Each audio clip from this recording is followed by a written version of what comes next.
hurt my knee at the All store. right, let's, well, we don't have a superintendent yet, or Alan. Sam, let me know when we're ready. We're about ready to get started. It's 5:30. Yeah. Have you heard from Mohammed or Jenny? Mohammed's going to participate remotely, and Jenny is out. She's sick. She's not feeling good. There's been really an ugly flu going around, not COVID, but Yeah. I had it last week. You did? It was Oh. a throat infection, that's what I had. It was gnarly. Somebody you want to knock on the superintendent's So that door? side of the table's going to be empty except for Alan and Dr. Katz. Nobody likes me. I know. I'll just sit here in my corner. You sit there, but we can You move won't- Sam you up won't and be- Donut by you. And Sure, off, Sam would love to join us at the table. well, Right. you're off That face says camera, it all. so you're Right. not unhappy that you're off camera. Just gotta figure out how to have this. when get are my we camera. starting? Now? I'm gonna put my Yeah, it yeah. needs to start now. We don't have the superintendent yet.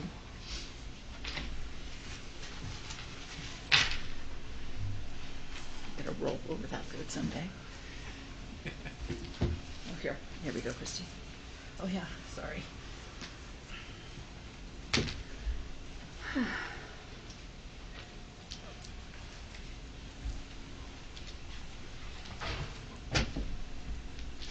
Welcome, Mohammed.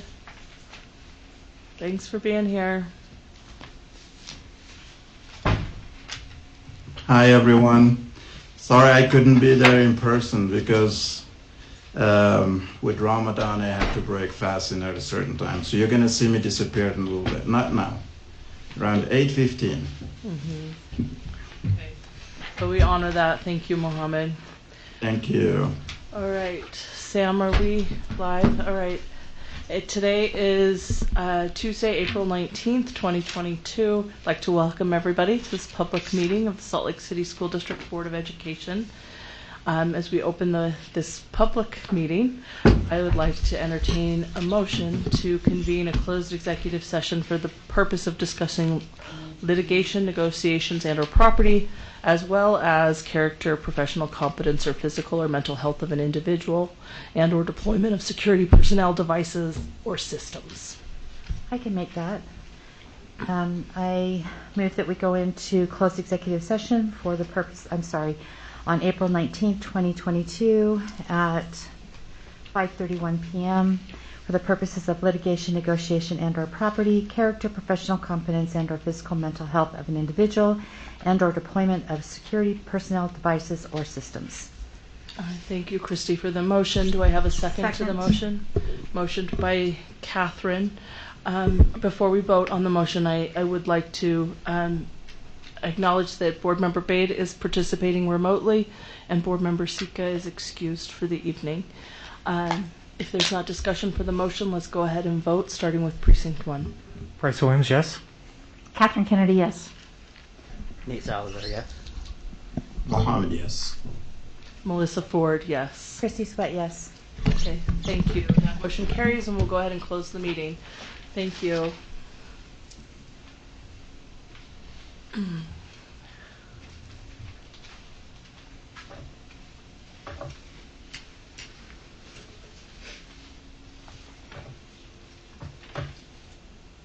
Was in here. You want me to get her? Okay. Yep. She's inside the board office. I'm at superintendent's office. Oh, okay. She's back. All right, Sam, will we...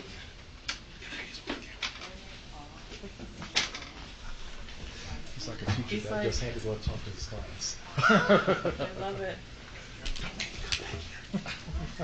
I'm looking at Sam. Are we good to go? Okay. Thank you, Sam.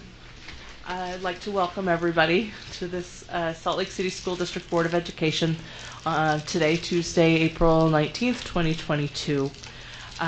We have a lot of people here, and it's exciting to have you here. We're doing some fun recognitions, and so I'm excited about that. Thank you to everyone who's here. I see some of our association reps. I've got James Tobler. Welcome, James.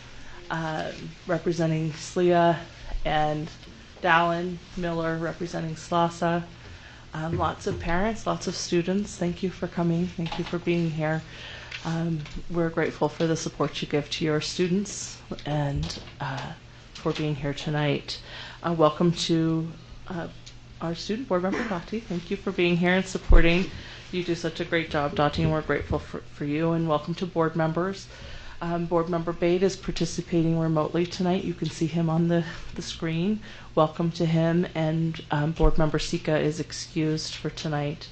So thank you and welcome. Tonight we will be led in our Pledge of Allegiance by Grant Eliason, who's a student at West High School.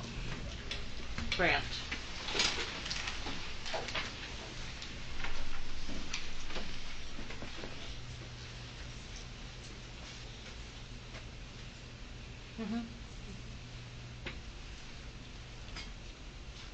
Pledge allegiance to the flag of the United States of America and to the republic for which it stands, one nation, under God, indivisible, with liberty and justice for all.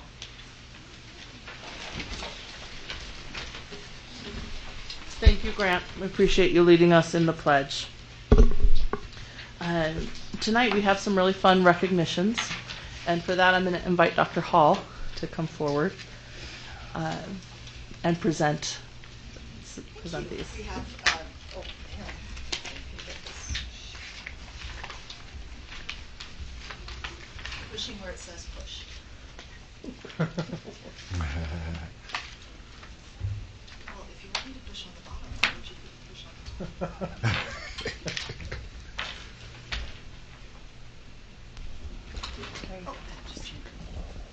All right, thank you. Thank you. We do have 4 very exciting categories of recognition tonight.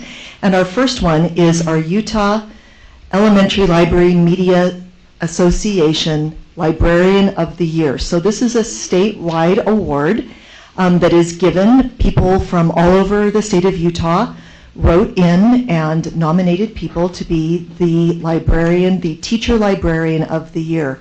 I'm going to invite Shelby Powell Hamilton to come up, and I'm going to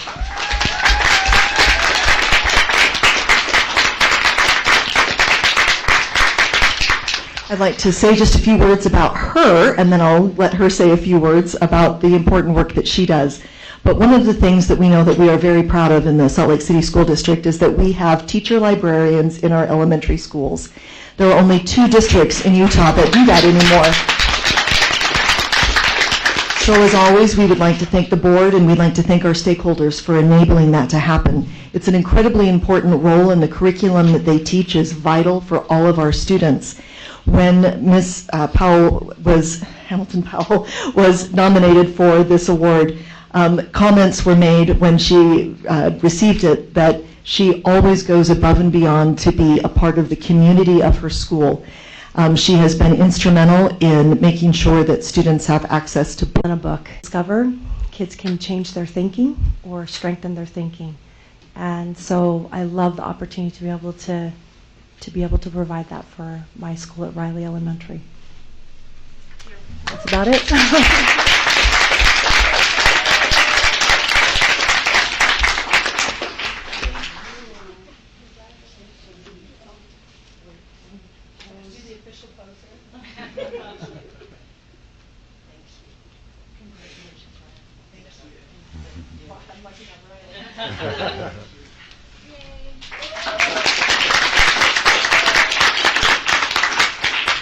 And next I'm going to invite Candace Penrod, our science supervisor, to come on up and talk about our next recognition.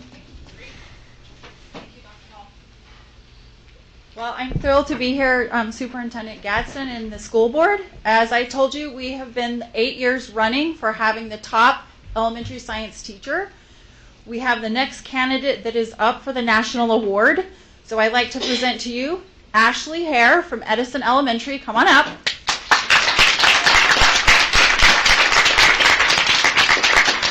Thank you. So she is one of the 2 state finalists to be recognized by the President of the United States. And this cycle, again, it takes about a year to come through. but she is one of our Utah representatives. We're so excited to award her a finalist award for the Presidential Award for Excellence in Mathematics and Science Education. Ms. Hare has been with us for 3 years. She's done an outstanding job at a Title I school to provide science every day to students. I've been in her classroom. They're engaged, they're thinking, they're doing, and it's very exciting to have her here. She also is part of our teacher leader cohort in our district. She's put in hours of professional learning, and she will be co-leading an experiential learning piece that supports our sustainability plan that was passed by the board this summer. So we just really like to recognize the outstanding efforts of Ashley Hare. Thank you.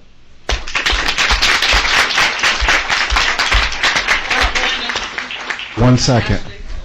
I thought maybe Ashley was going to make a few remarks. Go science! Thank you. Yes, please. Thank you. Congratulations.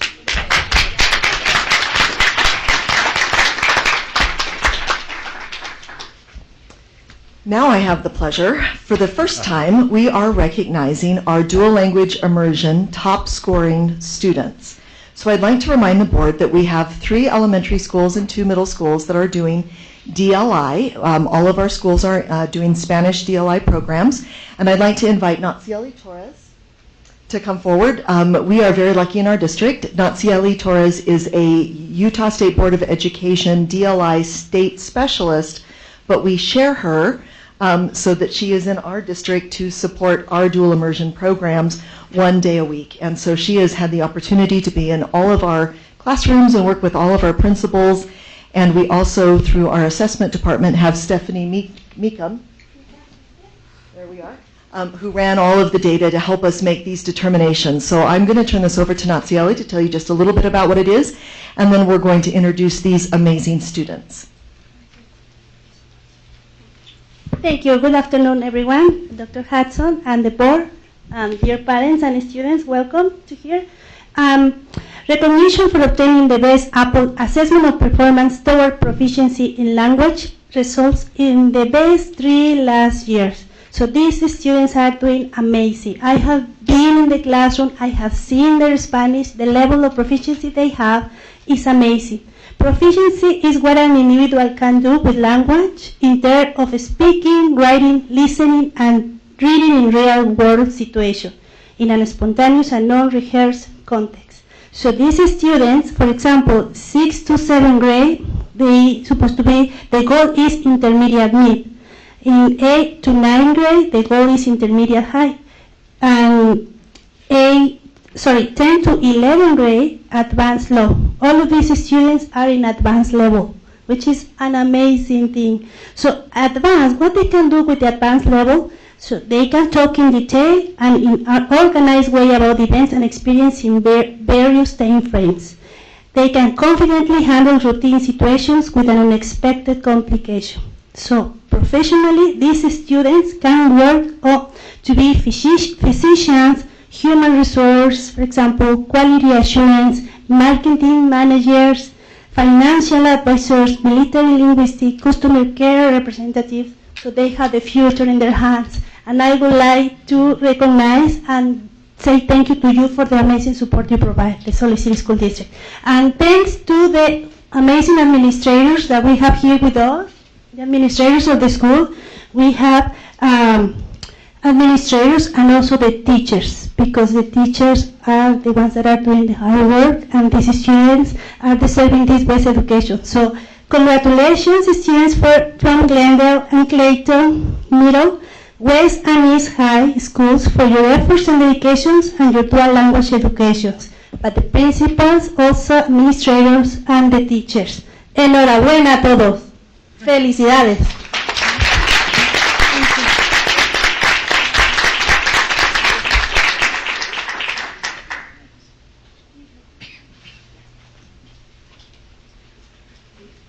I will call the students from Clayton. Please give me a second.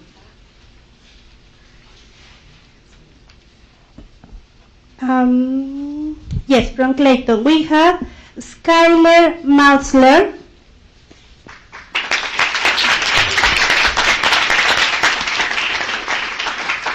If we could have the students to stay for a picture. Okay, yeah. Give me a second. Alright, so I first started in my dual immersion program experience when I was in kindergarten. I was about yay tall, right? Little guy. So, since then, I have had one of the best learning experiences in my entire life. So all of the material that is in the that's in like the learning or that's in the program, all the material that's in the program, it's very intuitive and interesting and really easy to take a grasp of. And I'm also very proud because of this program. I am able to speak another language, and I get to show everyone else my skills and understand others speak their own language too. To add on to that, I have made like an amazing amount of friends from this program. Just being able to speak the same set of languages as them, and that just makes an amazing friendship. That's pretty much all I have to say about that. Thank you.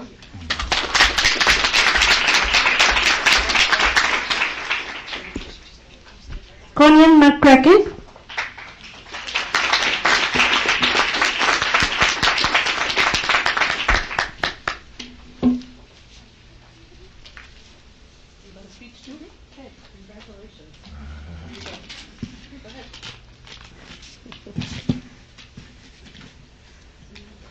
Yo he estado en el programa de DLI desde el primer grado y los beneficios van más allá que los beneficios académicos. Mi familia va a México cada año y la habilidad de comprender y comunicar no tiene precio.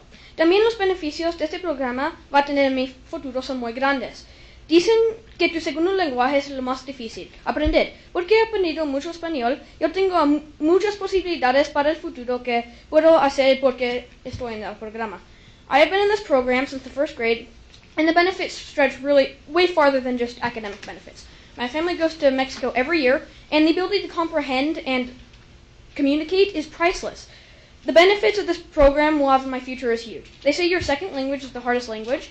Because of all the Spanish that I have learned, it has opened up a world of possibilities that I would not have had without this program. Thank you y gracias.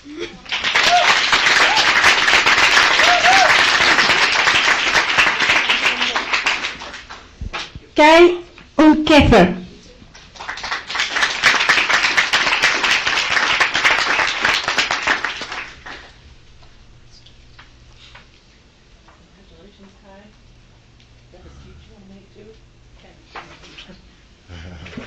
Este programa de DLI me ha beneficiado mucho porque me ha ayudado y me ha enseñado mucho porque, no sé, es muy bueno. Y con ese español fui a Panamá por 2 años y ahí fui parte de la cultura y tenía muchos amigos. Glendale Middle School, we have Eileen Díaz González.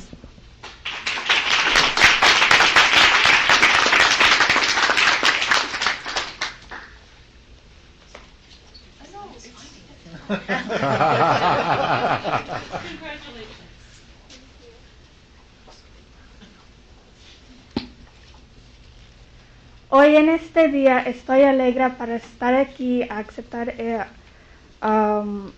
este certificado del programa del DLI. Me encanta estar aquí. He estado aprendiendo más sobre mi español y mejorándolo más que puedo. He aprendido cómo hacer muchas cosas, como escribir mejor con acentos que no soy muy buena, pero estoy alegre que estoy aprendiendo más. Y estoy alegre que me ha ayudado a abrir más puertas para mi futuro. Espero ser una traductora algún día, a lo mejor ayudar a otras personas con el español también, mientras que estoy estudiando para hacer arquitectura.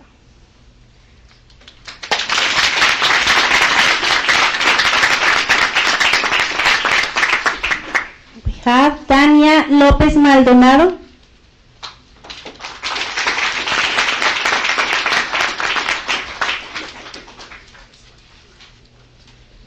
Logan Neukebauer.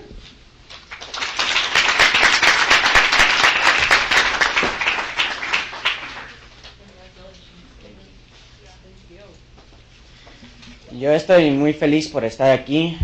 Estando en el programa DLI me ha ayudado en muchas maneras, pero académicamente también, especialmente en vocabulario. Aunque no sea en español o en inglés, sabiendo dos lenguajes me ayuda a aprender nuevas palabras que a lo mejor sin la programa no hubiera entendido tan fácil. Y escribí, no puedo hablar. Cuando estoy escribiendo en dos lenguajes, siento que hay más potencial en lo que puedo escribir. Cuando yo crezco, yo quiero ser un abogado. Y siendo un abogado, sé que en este país hay muchas personas que nomás hablan un lenguaje y a veces no es el inglés, a veces es el español. Sabiendo el español, yo puedo ayudar a esas personas con lo que sea.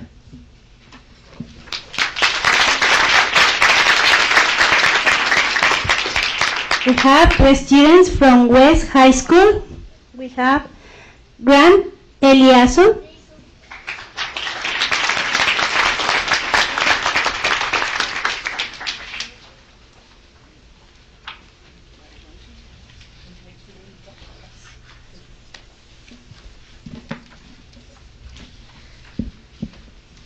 He encontrado que hay muchos beneficios de ser bilingüe. Cuando la gente que conozco regresa de sus misiones de habla hispana, y ya sea de México o de partes de Estados Unidos, es entretenido mantener una conversación en español semifluido. Pero luego los beneficios menos obvios de ser bilingüe. Quiero decir, debe haber algunas si las escuelas secundarias ponen tan énfasis en el aprendizaje de una lengua extranjera. Y sin embargo, como he considerado lo que diría aquí, hoy me he encontrado cortos en estos ejemplos y por eso he elegido hablar de eso hoy día. Empezó a aprender cuando estaba en kindergarten y creo que era 5 o 6 años de edad. Eso probablemente era lo más difícil de toda mi vida. Los expertos dicen que es mejor empezar antes de cumplir los 18 años, pero si puedes empezar desde los 10, puede ser completamente fluido. Cuando yo tuve 10 años, estaba en el 5º grado y ya casi he cumplido eso. Ya en las matemáticas, que a menudo aprendí completamente en español, se sentían casi intuitivas, y cuando me memorizan las pruebas extensivas de las listas de raíces latinas, nunca tuve que pensar 2 veces. In retrospect and in summary, it seems very obvious to me that a second language was helping me academically, so I wanted to share a few benefits that researchers have found from it. Enhanced problem-solving skills, improved memory, enhanced ability to multitask and focus, improved logic. With all this in mind, it becomes obvious why we're repeatedly encouraged to learn a new language. In doing so, we exercise our brain, stretching and strengthening it, and we open the potential to improve in all of our classes and aspects of life. I close by saying that my involvement in the dual language immersion program from kindergarten to the AP Spanish this year and beyond has been a strenuous journey at times, but the payoff has been more than worth it.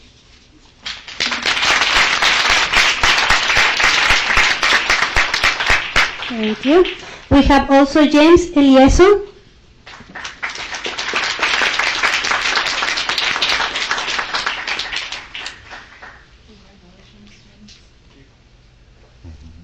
I think that probably one of the biggest benefits that I've had of learning a second language and being in the DLI program was that when I was in kindergarten, I found I didn't have a very long attention span.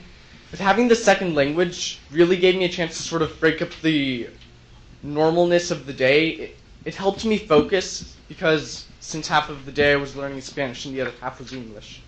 So even as I went through other grades up till middle school where I do have different teachers, I still felt the Spanish as a sort of refreshing break from the continued just one language. I felt it. I felt it was a nice break.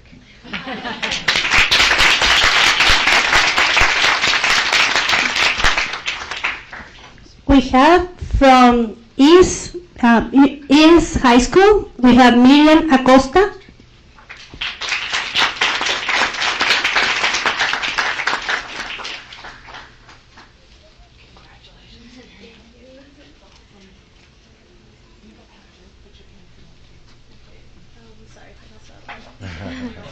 Hola, buenas tardes. Me llamo Miriam Acosta, soy de East High School.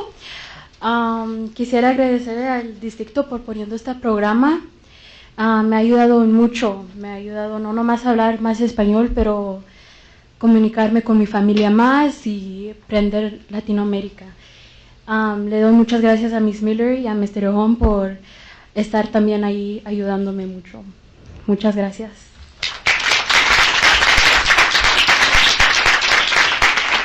We also have from East High School, Esmeralda Luevano Gómez.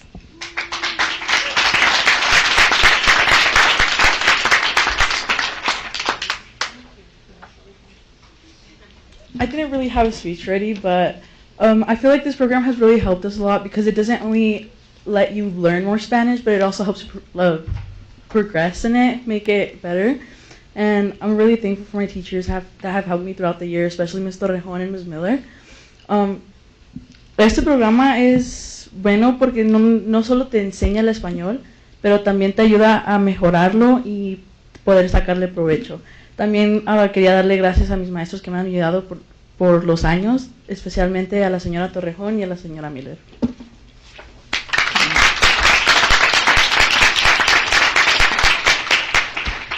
And we have Dylan Muñoz Flores.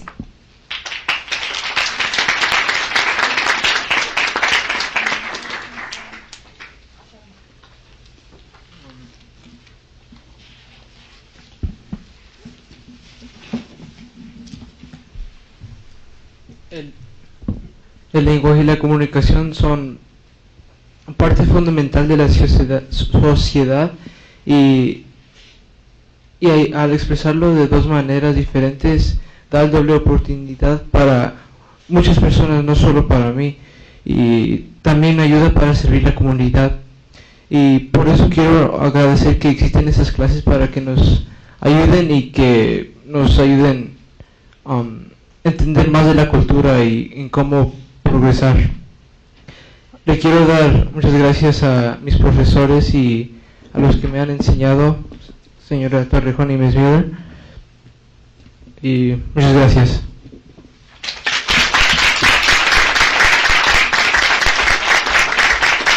Everyone, we're going to take a picture, and if I could have the teachers who are here come join us really quickly, please, and we'll take a picture with everybody and our teachers up here. And as we're forming into this formation, oh, very good. Come all the way across. We'll have some of you on the top step and some on the below. And invite your teachers.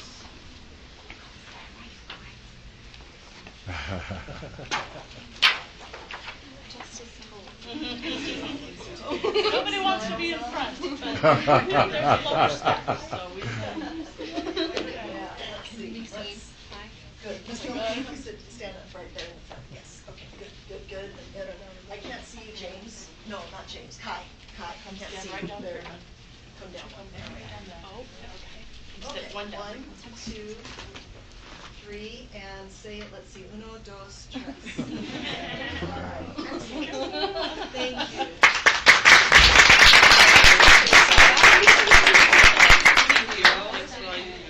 Thank you, guys.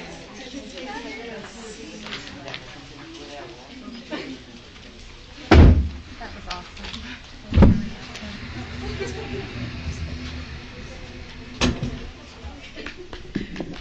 Thank you, and we're so happy for all of our parents who also came and joined us tonight. So I appreciated all of that beautiful Spanish and their thoughts about learning.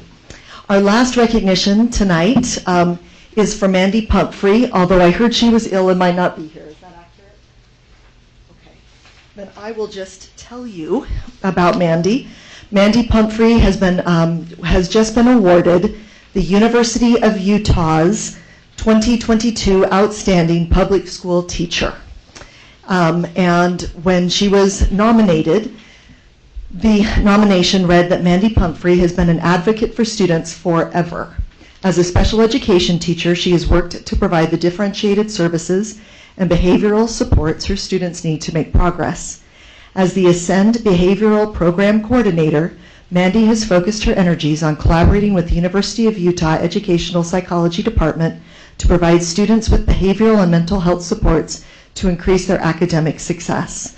She cares deeply for her students, and in fact, she's chosen to teach the younger grade classroom for the rest of the school year so students wouldn't have to experience any more changes at school, even though she is also functioning as our coordinator. So, Mandy, we hope that you feel well soon, and we're very proud to recognize you as the University of Utah's 2022 Public Teacher of the Year. Thank you.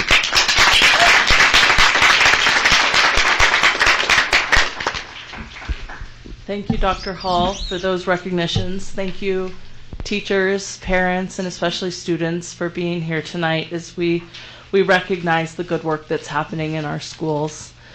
Thank you so much. You are, of course, all welcome to stay for the remainder of the board meeting, but if you'd like to take your leave at this point, feel free to do that as well. We would love to have you stay. Dr. Hall? Okay. If you'd like to go in the hall, it sounds like Dr. Hall wants you in the hall. Yes, thank you so much. Thank you. Thank you so much. Okay, that was fun. Thank you. We would like to now move to the consent agenda. And I would entertain a motion on the consent agenda and ask that number 1F, the COVID relief funding quarterly report, be removed from the consent agenda. It's later on our agenda for report, and it isn't something the board needs to take action on at this time. It's for information, so we'll pull that from the consent agenda. And with that information, I would love to entertain a motion on the consent agenda. Should I keep one of these to put with the agenda?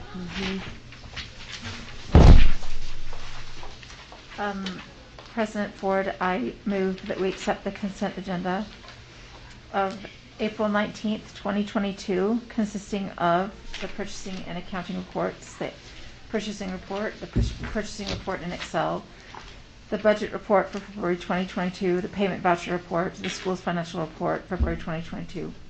COVID, and not the COVID relief funding report. Number 2, the Human Resource Services report, the minutes for the board meeting March 1st, 2022, minutes for the board meeting March 15th, 2022, the plans for the ACT day, and board policies C1, family and community engagement, G3, wellness, G8, transporting students, G16, naming or renaming facilities, G21, youth suicide prevention, I4, board authorized charter schools, I14, student planning, college and career readiness, school counseling, and work-based learning, I22, use of copyrighted materials, and P8, acceptable employee use of internet, computers, and network resources. I thank you, Board Member Kennedy, for that motion on the consent agenda. Do I have a second to the motion? I second. Motioned by Catherine and seconded by Mohammed. Do I have any discussion to this? I'd like to thank the policy subcommittee for their work. Every time I see these policies come up on our consent agenda, I know that a significant amount of work has already gone into them and reviewing them. And making sure that they're current and up to date, and include my gratitude to Executive Director of Policy and Legal Services, Ms. Kindle, for her work on this, as well as the Superintendent. Thank you. Also, Dr. Taylor, I'm happy to see the ACT Day is on here so that we're prepared for next year. So thank you for taking care of that. Any other discussion from board members on this consent? We'll go ahead and vote, starting with Board Member Williams. Bryce Williams, yes. Catherine Kennedy, yes. Salazar, yes. Mohammed, yes. Melissa Ford, yes. Christy Sweat, yes. Okay, thank you for that, board members on the consent agenda. Now we'll go ahead and move to our request to speak. The board always is grateful for opportunities to hear from the public. And I will go ahead and read the document that the board has asked that I read. for public comment. The board enjoys the opportunity to hear from the public during the public comment portion of the meetings.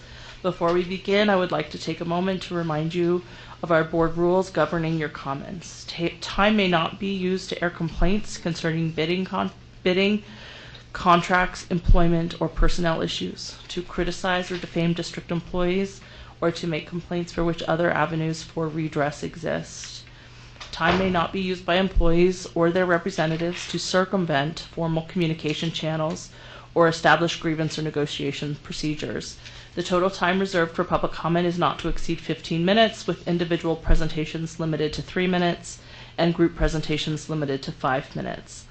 I'd also like to explain that unless the speaker's topic is already on the agenda, state law prohibits the board from deliberating or taking action on items raised during the public comment period. However, if it seems appropriate to the circumstances, I may direct staff to follow up with the speaker on the topic discussed.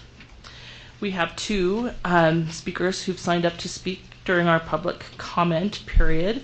And the first, I apologize that I'm not going to know how to pronounce your name very well. Is it Shay Jones?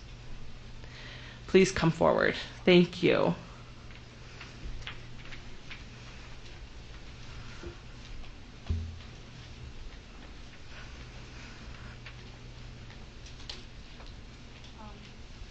Can I start? My name is Zhe Jones, the East High Chinese teacher. I'm here today because I love Chinese teaching. I love to help Utah students to connect to the outside world. Learning Chinese opens a world of opportunity and enlarges students' exposure to and appreciation for other cultures. I grew up during the Chinese Cultural Revolutionary. I have a friend whose son lately flew to Ukraine to fight against the Russia invasion. He told me that he has a brand new perspective of the entire world. We know we are not isolated from the outside world. Things happening in the East will affect the West. Last week, my son Duke Jones had an amazing opportunity to represent Brighton High School in participating in the first National Chinese Speech Contest. He won 3rd place. Although we live in Salt Lake School district boundary, we have been sending him daily to canyons for the past 9 years. We see the value of the program, and it was worth the extra effort. I'm so grateful for the special opportunity Duke enjoys, and hope the student in Salt Lake School District will be given a chance. While learning Chinese, 1/5 of the world population speak Chinese.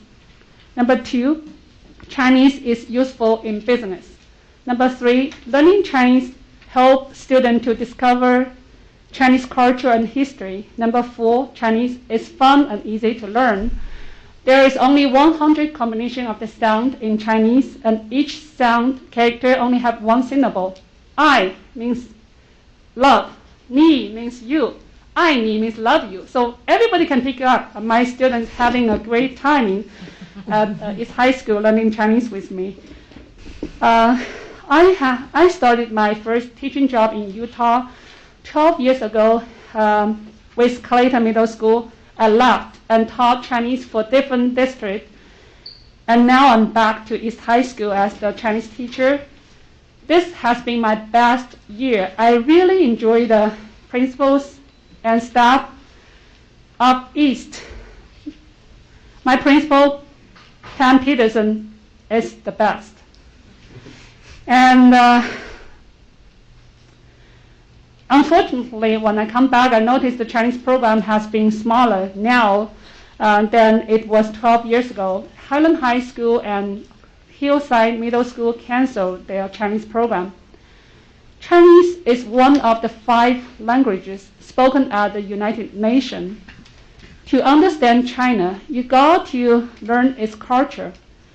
No matter what form, I think it will be such a great addition to Salt Lake School District to incorporate more Chinese programs.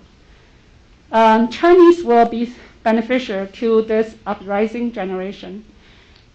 I am hopeful that more opportunities will be provided for students to learn Chinese in our district. Thank you. Thank you so much. Appreciate that. And then I see your principal, best ever in the back there. Thank you, Principal Pedersen. All right. Next up, we have Amy Shelby. Yes. Okay. Thank you.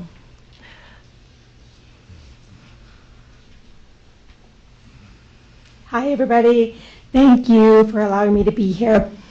I'll start. I've been teaching music for 23 years all over the world.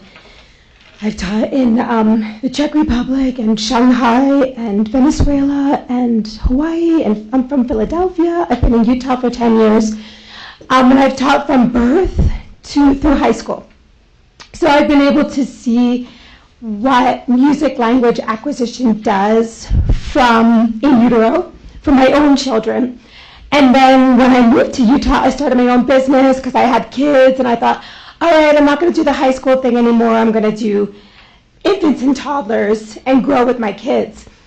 And it was so incredible. Like, I started my own business, and I was going into preschools and community centers and doing music in my home with my babies.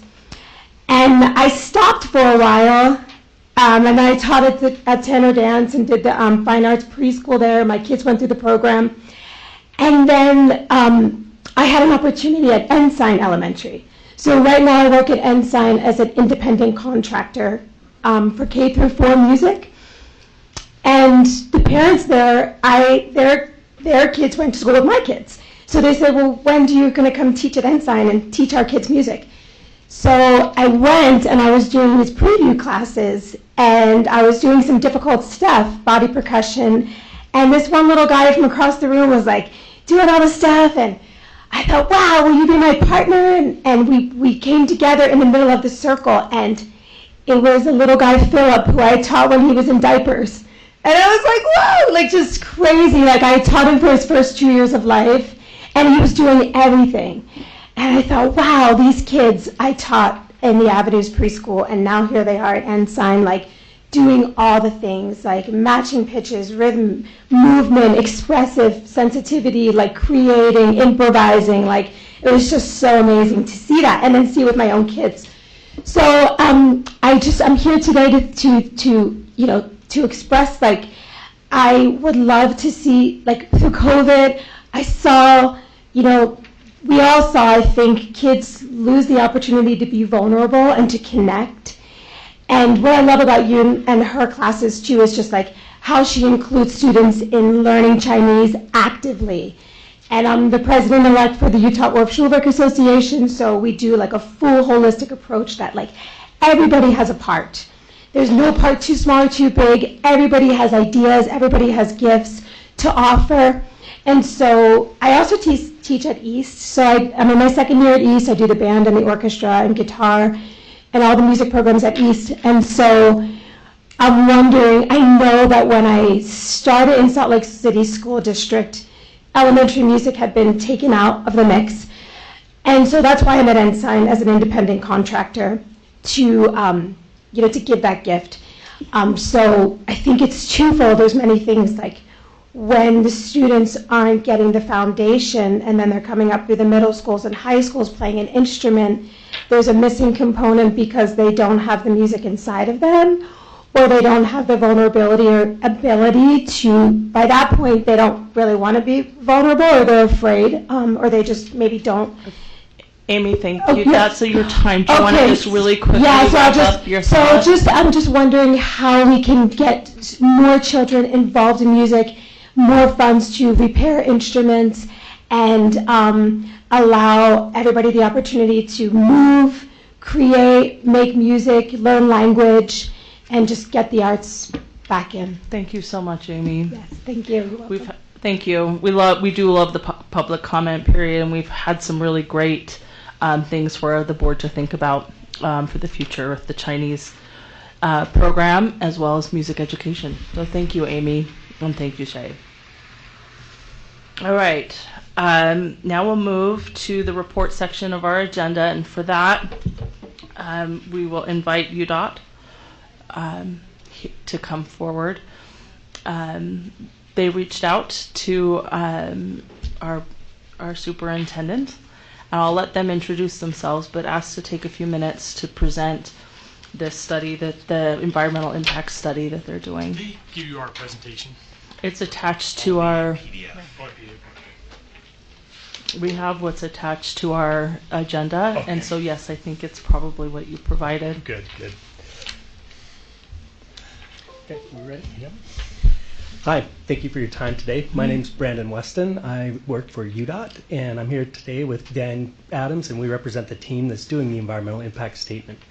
From US 89 in Davis County, about Lagoon, if you're familiar with that area, south to 400 South in Salt Lake City. So it's a big project. What we want to do today is cover the purpose of the study and what we know so far, and Dan's going to go over opportunities for feedback and the way the public and the community can get involved in the process. Should I give that a minute?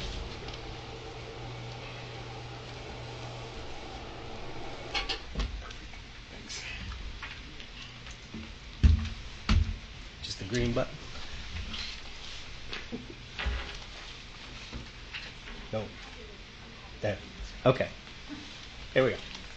So first, let me give you some background on transportation planning in Utah and UDOT's process of identifying needs and crafting solutions works. I want to start off with Utah's quality of life. So working with transportation partners across the state, UDOT arrived at 4 key areas where transportation contributes to high quality of life for Utahns. Our transportation system needs to promote better mobility by keeping Utahns moving regardless of the type of transportation or mode they choose. Moving people includes not just cars, but people walking safely on sidewalks, riding bicycles, and using public transit. The system should also promote good health for individuals and communities. This includes providing different options to get around, such as walking or biking, and also includes contributing to a better environment overall. We also want a system that connects communities, helping people move between home destinations that are important to them, like jobs, education, and recreation. And of course, our transportation system is the backbone for a strong economy.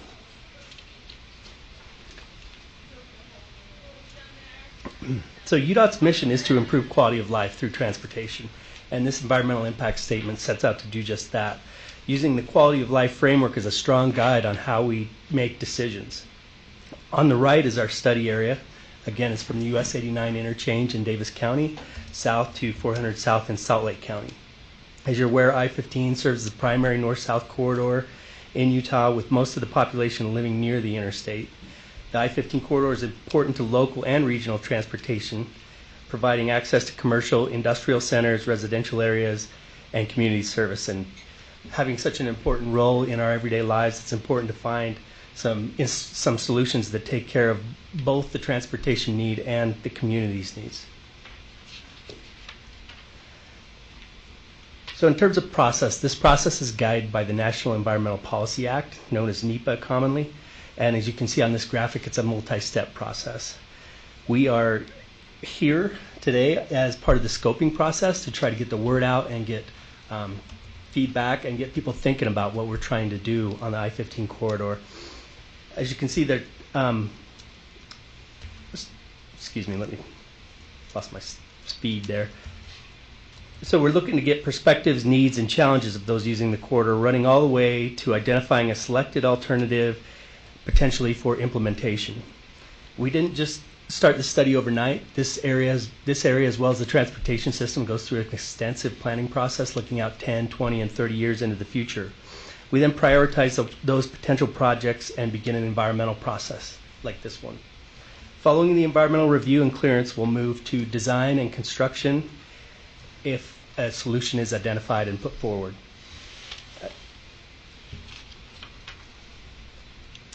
So throughout this, throughout this process, we are going to be engaging in the public and with communities like we are now, trying to get feedback on what their ideas and thoughts might be in terms of their challenges of using the transportation systems and what they see as a challenge on a daily basis, not just on I-15, but crossing I-15 as a barrier to their communities.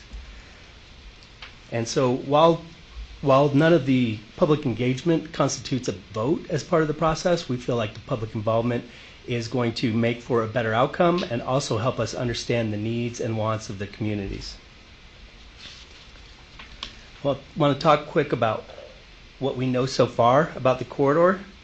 We haven't started exactly from scratch, like I said, and I'll walk through some of what we've observed. And again. Wait for it. There you go. So aging infrastructure is something that's common along this stretch of I-15 in Davis County and North Salt Lake. Pavement, for example, the pavement has some sections of asphalt and some sections of concrete. The concrete on I-15 between Farmington and West Bountiful is about 50 years old and it's outside of its service life and needs replacement. There's 35 bridges in this section of I-15, and 9 are recommended for full replacement and 1 is recommended for deck replacement. And 19 are recommended for preservation by the UDOT Structures Group. Most of the existing structures on I-15 in this area are not wide enough to accommodate widening if that's one of the solutions that's put forward. Drainage is an issue in this section of I-15. The freeway's been there a long time and the drainage system doesn't work properly, especially during major storm events. So many of the pipes and culverts need to be replaced along the stretch.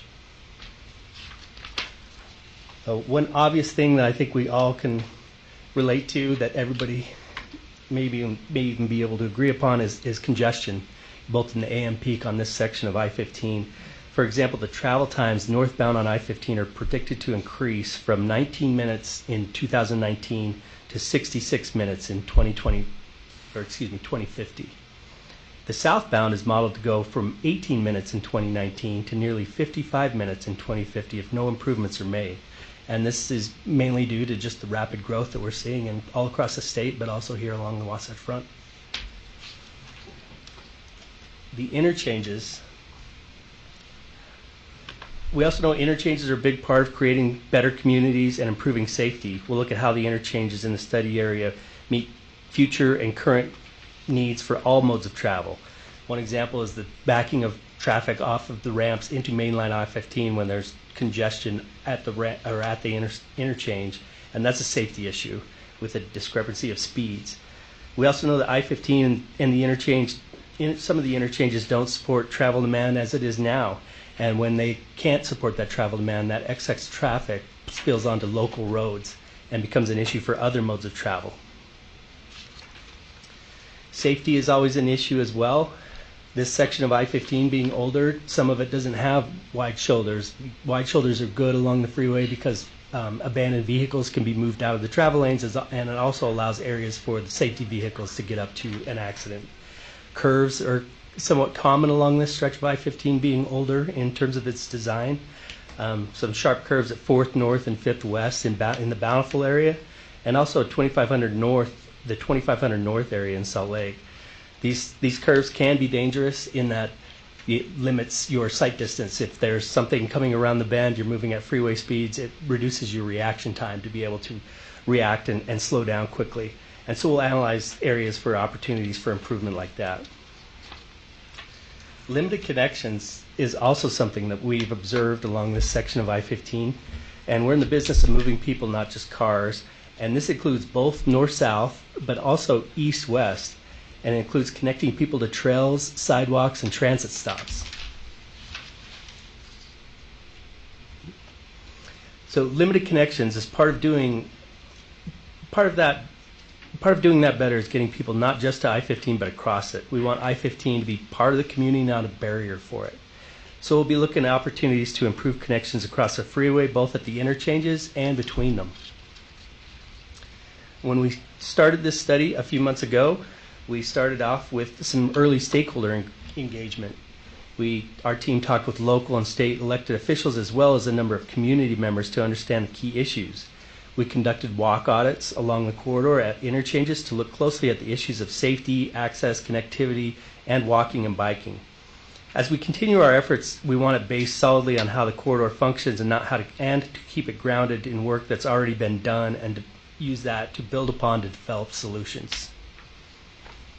So that's a lot that we're going to be looking at. And in addition to that, I just wanted to make everyone aware that we're also going to be looking at the resources that occur up and down the corridor, and there's a list of just some of them that we'll be looking at. With that, I'm going to turn this over to Dan, and he's going to talk about specifically the ways that the community can get in touch with us and help us.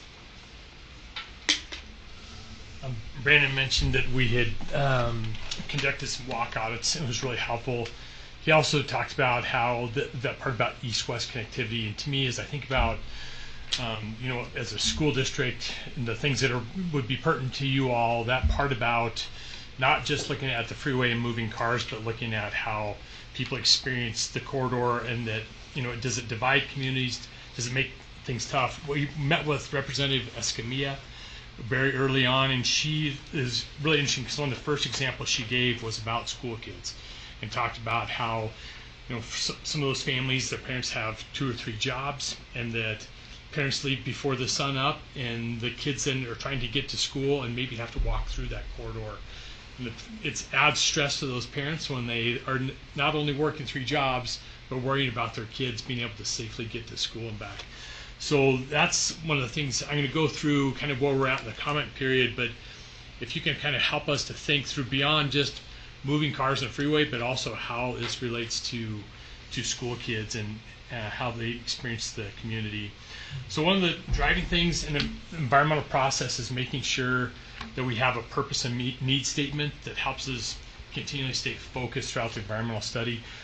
I won't read through this, but everything that's listed here is the things that Brandon talked about with the quality of life framework, and about that we're improving people's health, good health, connected community, strong economy, and better mobility. So those 4 things drive what we have for the purpose and need statement. The one thing I want to point out on this slide is actually on the last point there about that it's transit connections, bicyclists, pedestrian facilities to help accommodate projected 2050 travel demand. So as you think about how the schools are going to evolve and develop between now and 2050, and the transportation needs those kids are going to have and teachers are going to have, parents going back and forth, all those different things, if you could help us think through that a little bit, that would be great. Not just today, but to 2050. The other thing that we're always looking for feedback on is screening criteria. Brandon talked about that process, the NEPA process, and we do have several layers of screening that we go through. One is to make sure that the ideas and alternatives people give us, that they match up with the purpose and need, and that also that as we refine and create alternatives, that they are also don't have environmental impacts or they're not too costly. So here's where we're at. On last Monday is when we started our first formal comment period. It'll go through till May 13th. We are inviting people to go to the study website. That's that top URL that's listed there. When they're there, it's really easy to make a comment. You can go in and there's a map, and you can grab an icon, drop it on the map, and you can type in your comment. So it's really helpful if people want to give us really specific locations, specific comments. It really helps with that. In the comment portal on the website, we really encourage people to give us really specific comments. So if you could help us to do that, that'd be great. The next thing is just sending an email to the study email address, or for those that want to send us something in the mail. Sometimes it's helpful for people to draw on a map or something and throw it in the mail to us.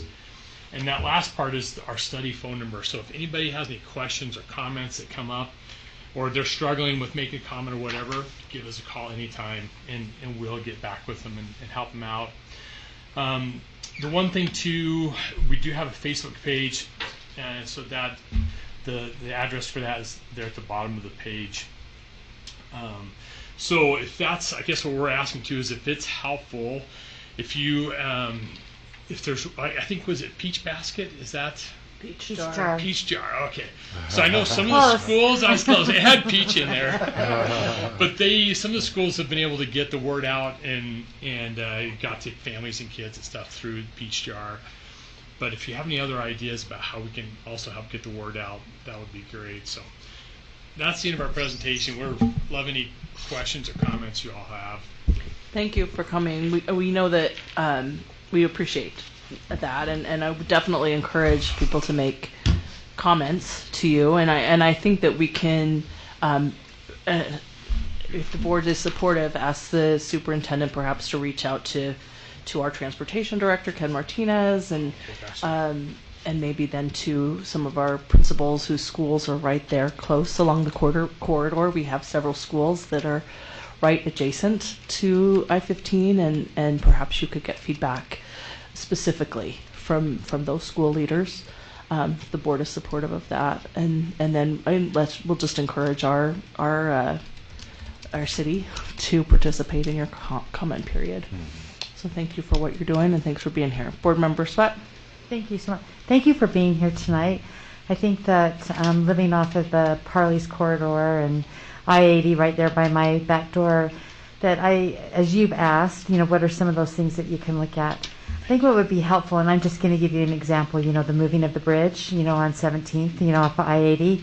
Appreciated that it was on TV. I think that you did some good outreach. I think it's always the detours that really mess up the traffic patterns. And where Highland High was right there, we also had Highland Park, Nibley. People bomb off, so that, and they go through the neighborhoods, which is what is expected. But I think just think about how you're doing those detours and where the impact is with schools. Because, I have multiple coming down off of Parley's Way. You've got multiple schools that are right there off of the corridor. And so that would probably be my first thing, is to think about, how you do those. The off ramps. I think that when you are thinking about this massive project and the proximity that Melissa talked about with our schools, it impacts our buses. And so again, I'm just going to encourage, what Melissa said is to reach out to our transportation, make sure that they're aware of it. I have found that when UDOT works with our community councils, our city community councils, that's just another way for our community to know what it's going to look like. And it helps. Foothill is another vein of our existence sometimes. It's a tough road, as you all know. And I think that sometimes we're not sure if we're going through UDOT, if we're going through the city. So I think that's also something that would be really helpful for you to let us know what you're in charge of, what the city's in charge of, because then that helps us direct our attention to safe walking routes, biking routes, bus routes, all of those things that would be really helpful. So those are just, I just really appreciate you coming tonight and giving us, I have family who lives up in Layton, and I know when to be on I-15 North and when not to be. So, it's good luck. Thank you. Other questions? Catherine? So thank you again for this presentation. Senator Escamilla may have mentioned this, but I'm particularly concerned about the 6th North Overpass and the fact that we have students crossing that. They have to negotiate the turning lanes as they cross. It's icy and cold and windy. And we have some sort of little students that are, 13-year-olds that are crossing that to get to West High, and it's a big concern. I was in Syracuse about 10 days ago, and I was amazed at how their freeway system, their 90 intersects with something right there, and it does not interfere with their city. It's above, and it does not divide their neighborhoods and affect their city. That's a big ask, but I would love to see that happen for us, where people can walk below the freeway and traverse freely.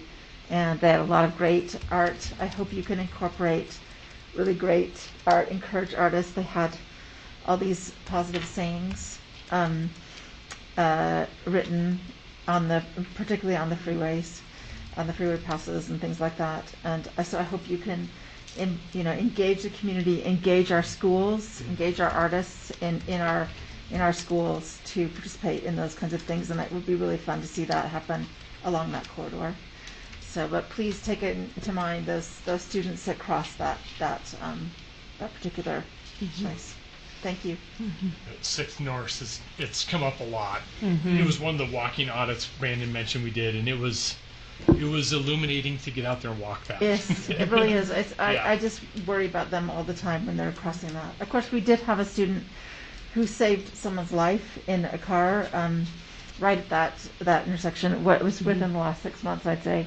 It was a West student who saved someone. So take a look at that, and it'd be fun to memorialize him as part of that, part of the art. Things like that. It'd be really great to have some community art. Yeah, thanks, Catherine. So thank you for being here. We appreciate the time you spent with us, and we'll have you connect with our transportation manager, Ken Martinez. Oh, Mohammed, sorry. No, Board you're Member good. Bate is up here. Go You're ahead, good. Mohammed. Hey, thank you so much for taking time to come and introduce that, because it is correct. Our city is growing, and the transportation is just like, I don't know, doubling, tripling, something for sure.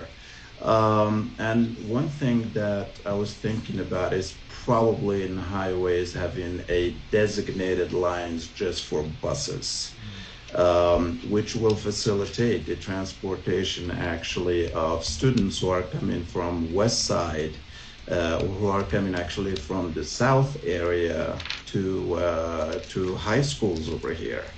And I think that will help so much. And I don't know what can be done, with this city. I know here in Utah we do have, pretty wide roads. Thank goodness, we could have a carriage go through them and make you turn without any issues. And definitely, probably setting at a certain time or hours where like these lanes here are only designated for buses. That will simplify or facilitate actually the flow of traffic, because we do not want the student to be spending so much time in buses, and we still expect of them to get to school and expect of them to do well. But I also just want to say thank you so much for continuing, to work on this, and really look forward. And I'll make sure I put this myself in my social media so our communities will know about it as well. Thank you. That'd be great. Yeah. Anything anybody can put on social media definitely helps a lot. So. Okay. Thank you very much. Thank you. Thank you for your time. Thank you. Oh, sorry, did you want to say something, Have Nate? one Go ahead. last thing. I'm sorry to keep you up here longer, but I definitely appreciate you all being here, and really intrigued by the resources to be studied as part of your presentation, especially with environmental justice and air quality. In particular, the neighborhood that I-15 is adjacent to on the east boundary. It's also, the west boundary of 215. And we've done a lot of studies in partnership with Senator Escamilla and Representative Romero and the University of Utah and our school district to study the inequities of our air quality and particulate matter in that specific neighborhood, which is higher than other parts of the city. So I think, familiarizing yourself with the city's sustainability plan, our school district sustainability plan would also be something I would be really supportive of, and working with Paul Schulte in the back there to familiarize yourself with that, because we do have some really aggressive goals as a school district to be carbon neutral, here in the next number of years by 2040. So it's kind of in line with where we're at. But those are things that I think this community is also really, really passionate about as well. So I really am thankful that you're thinking about those two specific aspects as part of what you need to study and moving forward. So thank you. Maybe just quickly add that, that part about equity, you mentioned environmental justice, we're taking that really serious, making sure that we're identifying those communities and that we're doing outreach with translation or whatever we need to do. I think another part of it too is instead of saying, hey, just come to us, if you all identify people that we can go to go and connect with the communities, make sure we're engaging all those populations, that would help us as well. So, thank you. You're welcome. Yeah, thank you. All right. We appreciate you being here. Thank you. Thank you. All right. Next up for reports, we have preliminary property tax rates. And for this report, I'll turn the time to our business administrator, Alan Kearsley. Yes, so our step in this meeting for the budgetary process is review the preliminary tax rates for our 22-23 fiscal year budget.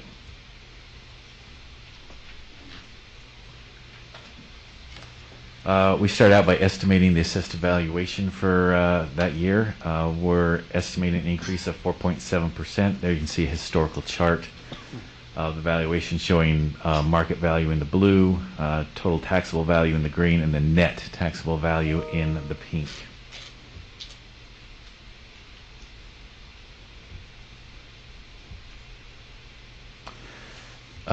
This serves as a reminder that what the certified tax rate is. The certified tax rate is taking all the current values times the certified tax rate will generate the same amount of revenue as in the previous year.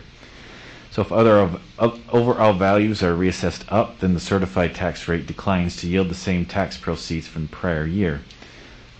Previous year revenue is not increased due to inflation. New construction, considered growth, increases current year revenue. The basic levy is set to yield what the legislature determined and therefore is considered a certified tax rate. So the basic levy is not set by us, set by the legislature. And then general obligation bond payments or debt levy is set at the levy that would generate enough revenue to cover our debt payments for the year.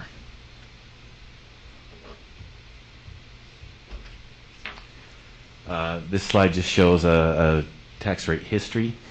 As you can see, there's been a steady decline in the overall tax rate, which is generally because of, as we talked about with the certified tax rate, as the assessed value increases, the rate decreases to generate the same amount of revenue. So we are, for the 22-23 year, estimating what a rate we are budgeting on a certified tax rate, which again will be the same revenue as current year. Therefore, no increase to the tax rates will be proposed. So you can see on this chart, we use a $100,000 home, not because there's really a $100,000 home out there, but it does make the math easier as you're taking this chart and applying it to a particular home. So you'll see there'll be, for a $100,000 home, a $5.67 decrease, or a 2.14%, just due to that floating down of the certified tax rate. So this is our estimate for the certified tax rate that we get actual numbers probably mid-June from the Utah State Tax Commission, and we put those into the system. So when the final tax rates come out, they'll probably be slightly different than these because they're based on estimates. Next steps for the 22-23 budget. In April and May, we can schedule small group meetings to go over in more detail some of those budget schedules. May 3rd, we will present in board meeting the executive summary. May 17th, we will have the entire budget book, draft budget book, to you during that board meeting. And then on June 7th, we will anticipate having a budget hearing on the board on the budget, and the board will vote on the revised 21-22 and the proposed 22-23 budget, as well as the approval of the 2022 tax rate. Any questions? Thank you, Alan, for that presentation and for all this information. Questions from the board for Business Administrator? I would encourage board members to take advantage of the small group meetings as requested. So I'm encouraging you to request a small group meeting, especially as we've got new board members who this may be your first or second time going through this process. It's helpful to see it and to have somebody sitting next to you explaining it to you as you go through. I know it's something that I always take advantage of. If there's no other questions, we'll say thank you to our business administrator for this report. All right. Next up, we have item number 3, elementary assistant principal allocation formula. And for that, Dr. Taylor will come to the table.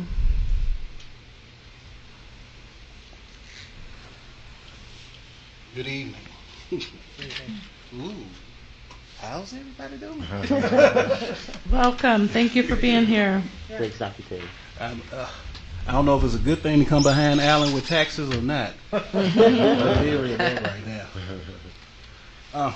What we're looking at now is a prospective solution to deal with coverage for all our schools in terms of administrative support for our elementary sites.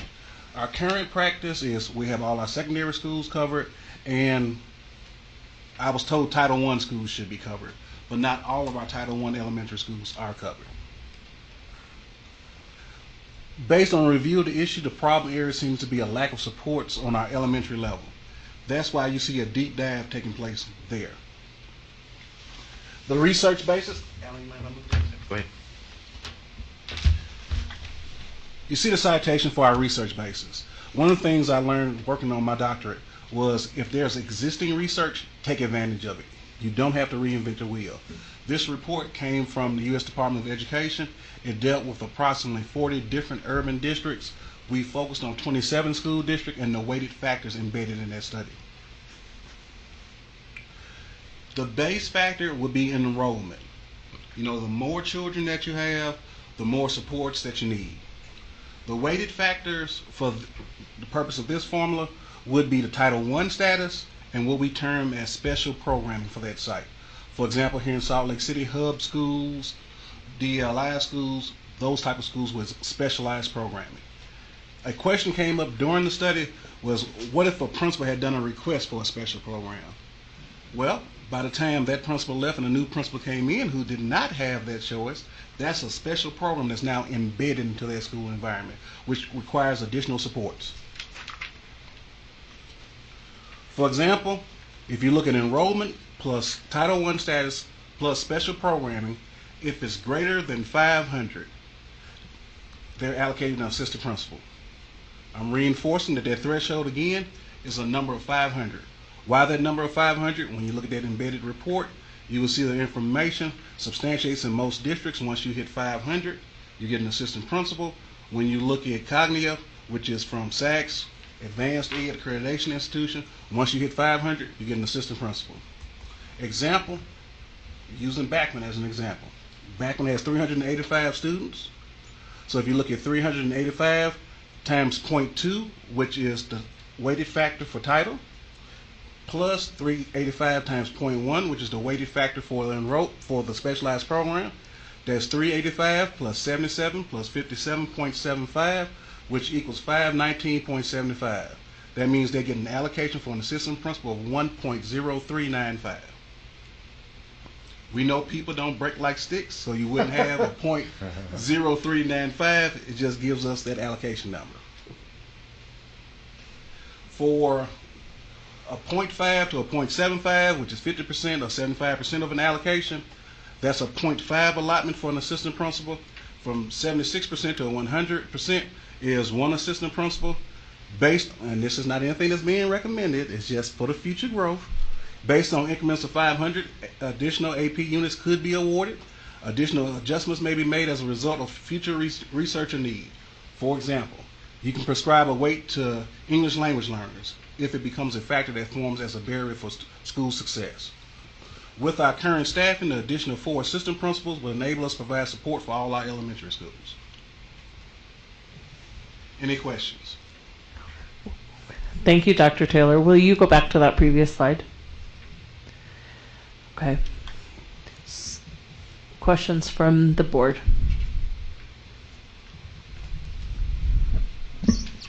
Dr. Taylor, sorry. Go ahead, Board Member Sweat, go ahead. Thank you for being here tonight. I couldn't get, it's probably just my iPad, but I couldn't get the link to work. But I'll try it at home on my big computer, see if that works. Can you tell us what the changes are that we're going to see currently? Are there going to be any schools that will lose any of the assistant principals, like maybe go to a half-time? Or what I'm hearing you say is that now all elementary schools will have at least a 0.5 AP as assistant principal. Is that correct? Yes, ma'am, that's correct. Okay, so are there some schools that have had a full-time that will now have a half-time? You will have some Title I schools that will be impacted by this. I think it would be helpful for us to know that, just in case we get any questions, about that. That'd be helpful, to be able to see where those impacts are. And I'm still wrapping my head around your math. Thank you so much for taking us through that. I appreciate it. I'm sure there'll be something else that will come up, but I'll just send you an email. Okay. Thank you. If I might suggest, on the spreadsheet that you provided to the board with the allocations, you can indicate on that spreadsheet for the board members whether it's up in administrative support or down over what they currently have. I think that would help the board members to see where that change is made. Yeah, that would be helpful. Thank you. I just have one other thought. So Dr. Gatson and Dr. Taylor, I'm wondering, even though I understand the threshold of the 500, that there are some schools that need additional help around, that we've been hearing, with behavioral issues. I think when we only have a part-time, so I don't know how we could gauge that and look at that. But also, I think that when we first looked at those allocations, that IEPs were also taken into consideration. Was that done in this calculation with special ed? We didn't do a separate allocation based on SPED, except through special programming. Mm-hmm. So that school that was a hub school would have gotten credit for it because that's the special programming for their school. Okay. Right. Could we also possibly look at the IEPs and see what that looks like, in the schools? Because they may not have a hub program, but there may be an inordinate amount of IEPs at the school. So even if it is a hub program, I just want to make sure that we have enough help there, at the schools. Thinking about how big our schools are and getting from one end of it to the next with only one person, and then only a half a person. So maybe if we could just take into consideration, and that could be a follow-up that we could provide. You could provide additional information to us about that. Most definitely. This is definitely the most conservative proposal that we have to ensure every school, as the board directed us, has some administrative support. If the board is willing to fund additional assistant principals, we could definitely do that. But we took a very conservative approach to being able to provide support at every school without asking the board to break the bank. Thank you, Superintendent. Other questions? Yeah. Along those lines, Dr. Taylor, I appreciated that you included, thank you, Mohammed, future looks at things like multi-language learners, because that could very much impact the need for support as well. So I encourage you to keep looking at that as well. Mohammed? Thank you, Dr. Taylor, for looking into this. And it has been talked about for so long about assistant principals. And in addition to what Christy said, would love to take into consideration as well the schools that have, a lot of kids who are homeless, and also a lot of kids who speak different languages. Because those schools, they do require and request a bit of extra attention to make sure that the parents know about what's going on, making sure that the students as well, are present in class. When they are not in there, where are they? So there are so many things in there to take into consideration for sure. And also the schools that have multiple programs. The example of what we have in Hawthorne Elementary, for example. But definitely, we've got a lot to do out there. And I really appreciate, the information provided and the research you've provided out here. And also, I appreciate, the fact that you did talk with SLASA,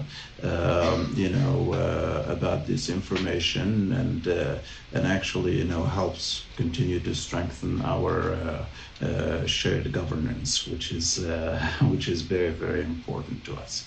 So, thank you so much. Appreciate it. Thanks, Mohammed. Other questions for Dr. Taylor or comments? Go ahead, I Nate. would just echo all the things that my colleagues have said about IEPs, special education, refugee students, our homeless students, because they do those factors do play into the school day in a number of different ways, and our communities are impacted by that. So I just appreciate this board for being so attentive to those students in our communities. Thank you, Nate. Thank you, Dr. Taylor, for this work. This is a lot of information for the board to look at. It's a change in how we've done this. I appreciate the outline of a structure for this. But I'd encourage board members to, if they've got questions, to reach out to you, Dr. Taylor, and superintendent, to you as well, and potentially have this come back on a future agenda soon, so that the board could potentially take action on it. And we'll just remind you that what I'm hearing the board say is asking you to consider looking at things like the number of IEPs in a school, language learners in a school. I think the Title I allocation, I appreciate the conservativeness of this, but I also want to make sure that the schools are getting support where it's needed. And we look at, when we do look at Title I funding and how we send it to schools, there's different percentages of students in schools that require support, and so let's maybe make that as part of the allowance as well. So I really look forward to what you've got to bring back to us as we discuss this. I think what I'm hearing from the board is that there's a general support for what you're doing, and I'm asking you to come back to us with that more information, and yes, ma'am. Potentially we can move forward with that, if that's fair from the board. Okay. Thank you so much, Dr. Taylor. We really appreciate that. Thank you. Thank you. All right. Next up for report is the COVID relief funding quarterly report. This was something that the board requested as we approved the funding that we've received through COVID relief packages. Most of it's federal funding, some of it's state funding, and our business administrator has put that together for us. So I'll turn the time to business administrator Kearsley to go through this quarterly report for us. Right, so just to note, we were previously calling this an ESSER report. ESSER is a specific grant, so we've changed the title of this to COVID relief to kind of be more inclusive of all the different types of grants we're receiving. So first on this spreadsheet was the very first grant we got, CARES Act funding. That money is fully spent. We received $4.4 million, and that money has now been fully spent and claimed from the state. We also received GEARS money, which is the governor was in charge of that allocation. It's still federal money, but the governor kind of decided how it was spent. And that was specifically targeted towards special ed and other at-risk populations. And that money, we received $1.3 million. That also is fully spent.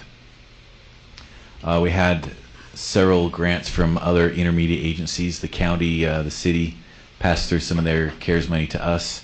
That money was all spent in fiscal year 21. And then also from the state office, there were other CARES programs that we received funds for, and that money was also completely spent in fiscal year 21. We have ESSER 2 funds. We've received $17.7 million of that. In fiscal year 21, we spent $3.4 million. To date in fiscal year 22, we've spent $5.6 million, leaving a balance of $8.7 million to be spent the rest of this year and on into next year. Those funds expire September of 2023. The big one, ESSER 3, also known as ARP, American Rescue Plan funds. We've received $39.9 million of allocation in that grant. So far this year, we've spent $730,000, and that was largely on the letters training that's been going on throughout the year, leaving that balance of $39.2 million to be spent from now through September of 2024 is the expiration of ESSER 3. We've also received some other smaller portions, an ARP grant specifically for special ed, as well as some GEARS money specifically for special ed. There you can see $490,000 and $448,000. Those are relatively new grants, and no money has been spent on those as of yet. We have an after-school grant as well, $1.1 million. We spent $22,000, so leaving a balance of $1.1 to still be spent on that. summer learning. We have a small grant for summer learning, $67,500. Will be used for, as said, summer learning in conjunction with our ESSER 2 and 3 to cover the cost of summer programming. And there, if you remember, we did talk about we received some funds specifically to address homelessness. In total, we received $342,000. We've spent $13,000 of that, leaving $329,000. There's 2 grants involved in there. One expires September 2023, and the second one September 2024. So that is the recap of our COVID rescue funds up to date. Thank you, Business Administrator Kersley. Questions from the board about these grants and funds, relief funds? Go ahead, Christy. Thank you so much. I appreciate this report, Alan. It looks really great. I am wondering if you have had conversations around the ARP SPED money and what you think that 490 might go towards, and then also the after school programming. So a lot of those will be just supports, additional paraprofessionals, additional salaries. Ultimately, that will be up to Aaron Anderson to determine exactly how those are spent. For the SPED part. Yes, I believe the ARP SPED, that grant was, the application was completed by Shelley Howerson, but the GEARS one was completed by Aaron. But from what I remember from the application, largely on personnel to assist in those classes.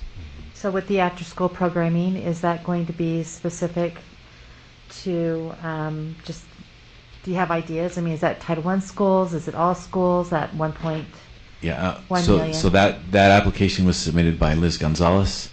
And to be honest, I can't remember the details of it, but and I don't. It's through community ed. Through community ed, through their regular after-school program, so just helping to support and strengthen those options. I think that would be great. I know that that's a priority for the board, is to be looking at our after-school programs and how we can, provide that really thoughtful and very much needed in all of our schools, especially for our parents who are now looking at different job situations, more, 6 o'clock at night. So any additional information, when you get it, that would be really great. Maybe, Superintendent, we could have Ms. Gonzalez come and talk to us about our after-school program in the future, so that we have a better idea of what resources we might need to allocate on an ongoing, instead of just these really wonderful one-time funds, but they're one-time. So thank you. Yes, definitely. And I can tell you that Ms. Gonzalez did share that those funds are used to help provide for the Title I schools, to help out where families might not necessarily be able to afford all of the cost of our after-school programming. I appreciate that. I think the sliding scale has always been appreciated. I think that in all of our, we're now seeing in all of our schools, not just our Title I schools, as Nate talked about a little bit earlier, our demographics are changing in all of our schools, and to be able to provide, that after-school programming for our families. Again, I just think that safety issue and knowing that our schools are a safe place for their kids is so important. Thank you, Board Member Sweat. Nate? Yeah, just start my time here. Wanted to dovetail on what Board Member Sweat was talking about, like how can we utilize these types of funding to kind of set the tone for the future, how we might plan and allocate funds for after-school programming moving forward. Just in my work in the city and in the past, and knowing, and of course working in schools, just how competitive it is to hire really, really awesome and quality after-school program, employees. We're always in competition with the city and the county relative to how much those wages are and how much our after-school employees make.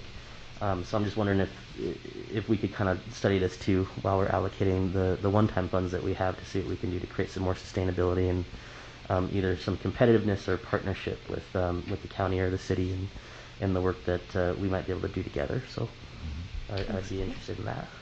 Most definitely. Other questions or comments from board about this? I appreciate, Alan, you putting this together. Superintendent, I think what I would say is it's really important as we have all this extra funding in the term in one-time funding, that we keep track of how, not only how it's spent, but how effective the programming that we support is, so that we know which things we need to find ways to support in an ongoing way. And if we can hold ourselves accountable in that way and be able to demonstrate how the money was used and how effectively it was used, that we can more effectively advocate for more down the road. And I have appreciated the conversation we have around, for example, with money from these grants, that we are providing extra support, for example, to our homeless liaison, recognizing that it's just short term, but if we're tracking how effectively that works, then we can advocate for it in an ongoing way. And so that would then extrapolate out to every single thing we spend money on. We should be able to know how effectively it was used and how much it benefited our students. So thank you. I mean, this is a really important step in that process, is just accounting for how it's spent. So thank you. If there's no other questions, we'll go ahead and move to our discussion agenda. All right, first up for discussion is the Student Achievement Plan. For that, we'll invite Dr. Mackey to the table. Thank you, Dr. Mackey. Thank you for being here. Melissa? Sorry, go ahead. No, you're good, you're good. Just wondering, have we had a chance to introduce Jennifer Newell? I haven't because she's not able to be here tonight. Oh, so she's not? Okay. yes. Okay. So Great. thank you for keeping me on top of things, Mohammed. So we have Jennifer Newell in a new role as the Mayor's Advisor on Education, and she'll be attending our board meetings in an ongoing way, but she wasn't able to be here tonight because of a family emergency. So we welcome her. But for now, we welcome Dr. Mackey to the table to discuss the Student Achievement Plan. Thank you, Mohammed. Thank you. Good evening, President Ford, Vice President Salazar, distinguished board members, and Superintendent Gatson. So this is going to be a very brief and quick update. I was before this board in March of this year, and so we put forth a really strong timeline for the Student Achievement Plan, which we were able to stick to. And so on April 8th, the co-leads of those committees met, and we provided guidance and tools on how those committees would move forward. We also established the triangulation meeting, which is part of that plan, and that's been scheduled for June 27th. 3 board members, Board Member Williams reached out, and he's now part of the Communication and Community Engagement Committee. President Ford, you reached out for 3, and those co-leads reached out to you, but you can choose which of the 3, and also Vice President Salazar wanted to join the Family and School Collaboration Committee, so they will be reaching out to him, as well as the it was just on top of mind. Yes, Student Success Committee, and they will be reaching out to him as well. So we're just right now in that timeline of those committees meeting with their teams and then moving the process forward for data collection, data analyzing, analyzation, as well as then planning to submit their plans for how they're going to propose moving forward, and that will be sent in by the end of June, and other board members to join in the fun. Right. All right, go ahead, Christy. Dr. Mackey, I did send an email to you, so I'm sorry that somewhere it didn't get to you, but I would love to join early childhood. Early childhood, okay, perfect. So we'll share that. Yeah, there's obviously maybe it's not obvious, so I'll state it. Still opportunity for board members to be engaged in this all the way through. So feel free to reach out to Dr. Mackey with that participation. Absolutely. All right. Any other questions for Dr. Mackey? Anything else you need from us as we go through this? The rest of the board members, again, to join in the fun, and those co-leads are ready to move forward. So we're excited about the work. Yeah, thank you. Thank you for your leadership on this. Appreciate it. Absolutely. All right. Next item for discussion is MTSS specialist / behavior specialist, safe school specialist. So, business administrator, it looks like I'm turning the time to you for this one. So on March 1st, in a report to the board, we talked about, as part of the ESSER 3 funding and plan, to hire 6 MTSS / behavior specialists and 1 safe school specialist. And at that time, the board was talking about a matrix, developing a matrix to, as we just talked about, as we fund these positions with ESSER funds over the next 2 years, how do we measure their success? Attached to the board agenda, Emily Sutherland has been drafting on this. It's still a draft form. She's working on it. So that is attached. So at this point, we're bringing these items back to the board to see if they will approve the posting of these positions, at least for the next 2 years, using ESSER 3 funds. Okay, thank you. So as Business Administrator Kersley has pointed out, we talked about this at a previous meeting. There was general support from the board for these positions. So we've, with the work that Emily Sutherland has put in on it, and others, I'm sure, have a proposal now asking for the board's support for these positions to be filled using with the one-time funding from ESSER 3. 3, right? Did I say that right? Yeah, ESSER 3. Any discussion from the board? I have a question. So, 2 years, right? So, well, I said 2, because did. technically next year, 22, 23, and then 23, 24. Okay. So as I think what Emily's put together is such a great start, and really appreciate the work. So good job, Emily. I think that this is helpful, in looking at, as Melissa already talked about, the accountability piece and seeing how well it's working. So I don't know if you can answer this or not, but I'm thinking that we invest in these people for the 2 years. Then if we find the additional, does that then complete, if they work for us for a 3rd year, would that be considered their 3rd year provisional? So that they wouldn't have to go through 2 more. I'm going to defer that to Logan. I don't know. Come to the table, Mr. Hall. Thank you. Because I would hate to see us put that much money into, to that much training, and then not be able to provide, so that they'd only really have 1 more year of provisional. That would be the case. So Is that what that would be? If they continue, if they have continuous employment with us for that 3rd year, they would still continue to be provisional 3rd year. Upon the start of a 4th year is when they would attain career status. Perfect. Right, yeah, Okay. the funding source doesn't Okay, matter. well, Yeah. and you just kind of, I wanted to make sure that was said, so Yeah. that whoever we decide to hire, that would also be a part of, that conversation. Mhm. In that 3rd year as we look at, and it's 4, is that right?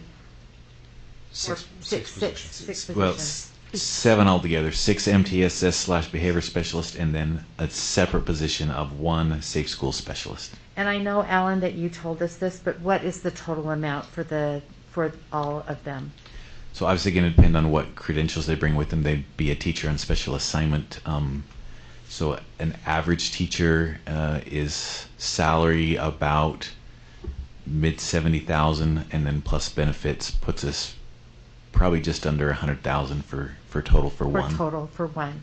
So in that 2 year, we might see a little bit of an increase, of the 100,000. We'd start at the 100,000. And then probably before the end of, I would say like in the middle of the 2nd year, that we would have an identified source of ongoing money. We would need to know whether it's going to continue or not. Right. Okay. Thank you. Those are good questions. Thank you, Christy. Thank you, Mr. Hall. We'll just sit for just a minute, and we'll see if we've got other questions from the board about this. So looking at the job criteria, teacher on special assignment, is that how you would post the job? Yes. Yeah, that's how positions like this that are outside of the classroom, serving in a specialty role, would be listed as a teacher on special assignment. Okay. Okay. All right. And they would be in a department reporting to Dr. Buendia? All right. Yes. Perfect. Thank you. Any other questions from the board? Nate? Yeah, let me get to my timer. Sorry. Thank you, President Ford, and Emily, for sure. I think the proposal looks great. I think the one question I have is there's so much data collection and just kind of testing and that efficiency. I know she's not here, but and maybe Dr. Buendia could answer this, but does Emily need a little bit more support in that data collection and creating the case for how we measure and efficiency and effectiveness for this moving forward? Because I just noticed her name is on that whole column going down. I know she's certainly capable, but also has a lot of responsibilities, and with 6 and 7 new folks joining her work and Dr. Buendia's work, I'm just wondering if there's more support that is needed. Dr. Buendia. Yeah. Dr. Mackey and Dr. Amio would actually help support the evaluation of the effectiveness of this. Emily and Dr. Buendia would be responsible for collecting any artifacts or anything that they would want considered, but it would be Dr. Mackey and Dr. Amio that would actually do the analysis of the data and provide the report. Okay. I think just the other piece is just my support for the proposal and moving forward with this. I think this is exactly what ESSER was designed for, and certainly what we're experiencing in our schools just post-pandemic, and all the things that we've been through the last couple of years, and the uptick in behavior referrals and just issues and concerns that our students are coming to the classroom with that are on the increase based on what I'm hearing from principals and teachers and parents in the district right now. So I think this is exactly what these funds should be used for, to help curve and get kids caught up and give them the supports that they need with the increase in behavioral types of things that we're seeing in our schools. So I applaud the effort and the work that's gone into it, and thank you to Dr. Buendia, Emily, Alan for managing this, along with all the other staff that are helping. Thank you, Nate. Do you have other questions about these positions? I just want to say thank you, echo my thanks to you. They look terrific. Yeah. I appreciate the work, and I'm excited about the possibility of results. Thank you, Catherine. If there's not other discussion, I would be open to entertaining a motion to move this to action. If somebody wants to do that. So moved. Okay. I'll second. And a motion to move this to action, the MTSS specialist and behavior specialist. Any discussion on moving into action? Okay, seeing none, we'll go ahead and vote and start with you this time, Board Member Sweat. Christy Sweat, yes. Melissa Ford, yes.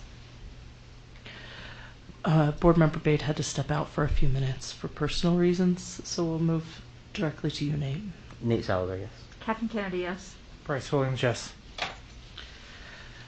Okay, thank you. That's now on action. Thank you, Mr. Hall, for being here. As our practice, we'll go ahead and take action on it now. So I'm open to entertaining a motion on the MTSS specialist and behavior specialist and safe school specialist. So moved. Okay. So Second. we have a motion from Christy, seconded by Catherine, that we adopt or approve the hiring of these specialists as is in the discussion presentation. Any discussion to that motion? Seeing none, we'll vote starting with you, Board Member Kennedy. Catherine Kennedy, yes. Nate Salazar, yes. Melissa Ford, yes. Christy Sweat, yes. Bryce Williams, yes.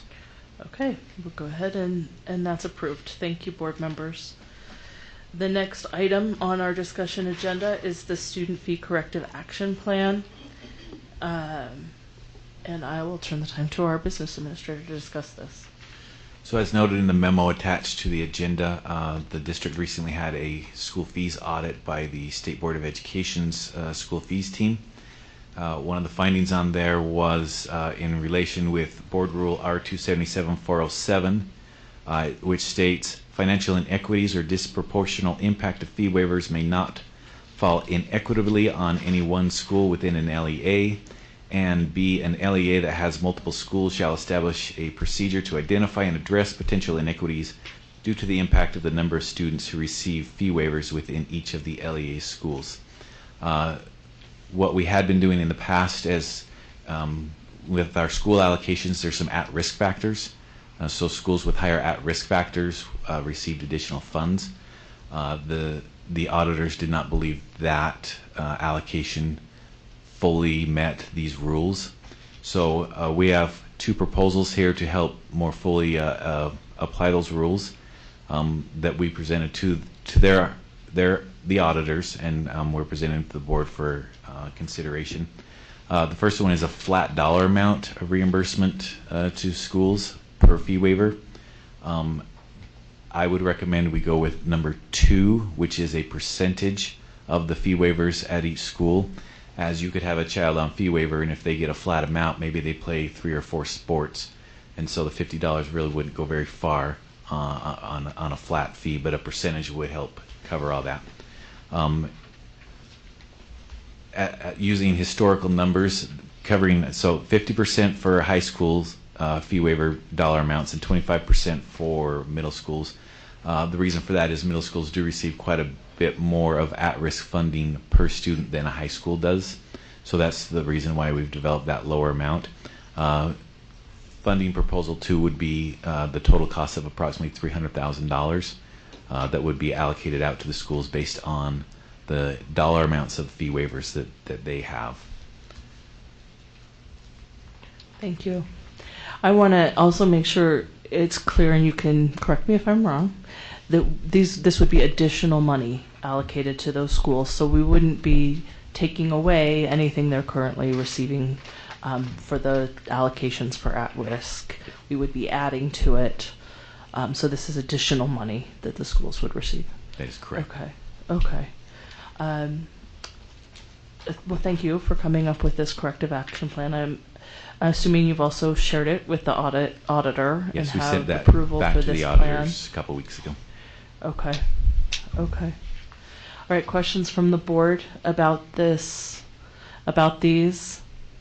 Having read through it myself and hearing board Business Administrator Kearsley's recommendation, I'm in support of item number 2 being the plan, the corrective action plan that we move forward with. But I'm happy to hear where board members are at, and would love to see us move this to action tonight. Any comments? Christy? So first, I want to thank you for, I think it's so important that the board is informed of these audits, and that we understand what's happening in the schools, and I appreciated, the information that you've shared with us. I think that being caught off guard a little bit, is not always the best, so I appreciate that you've been so open and transparent, and the work that you've done in your office and also with Ms. Kindle around the fees has been huge. I am, although it's been an audit, and it's caused this type of action, I think that the recommendation that you're making tonight to provide $300,000 to the schools is commendable. I know that sometimes you just never know what the fee waivers are going to be like, each year in the schools, and we want to make sure that all kids have access and opportunity. That's so important. So I would wholeheartedly agree. I think that number 2 is the best way. And so the question I have, Alan, is would the money be allocated at the beginning of the year, or would you wait until the end of the year? When would the allocation come?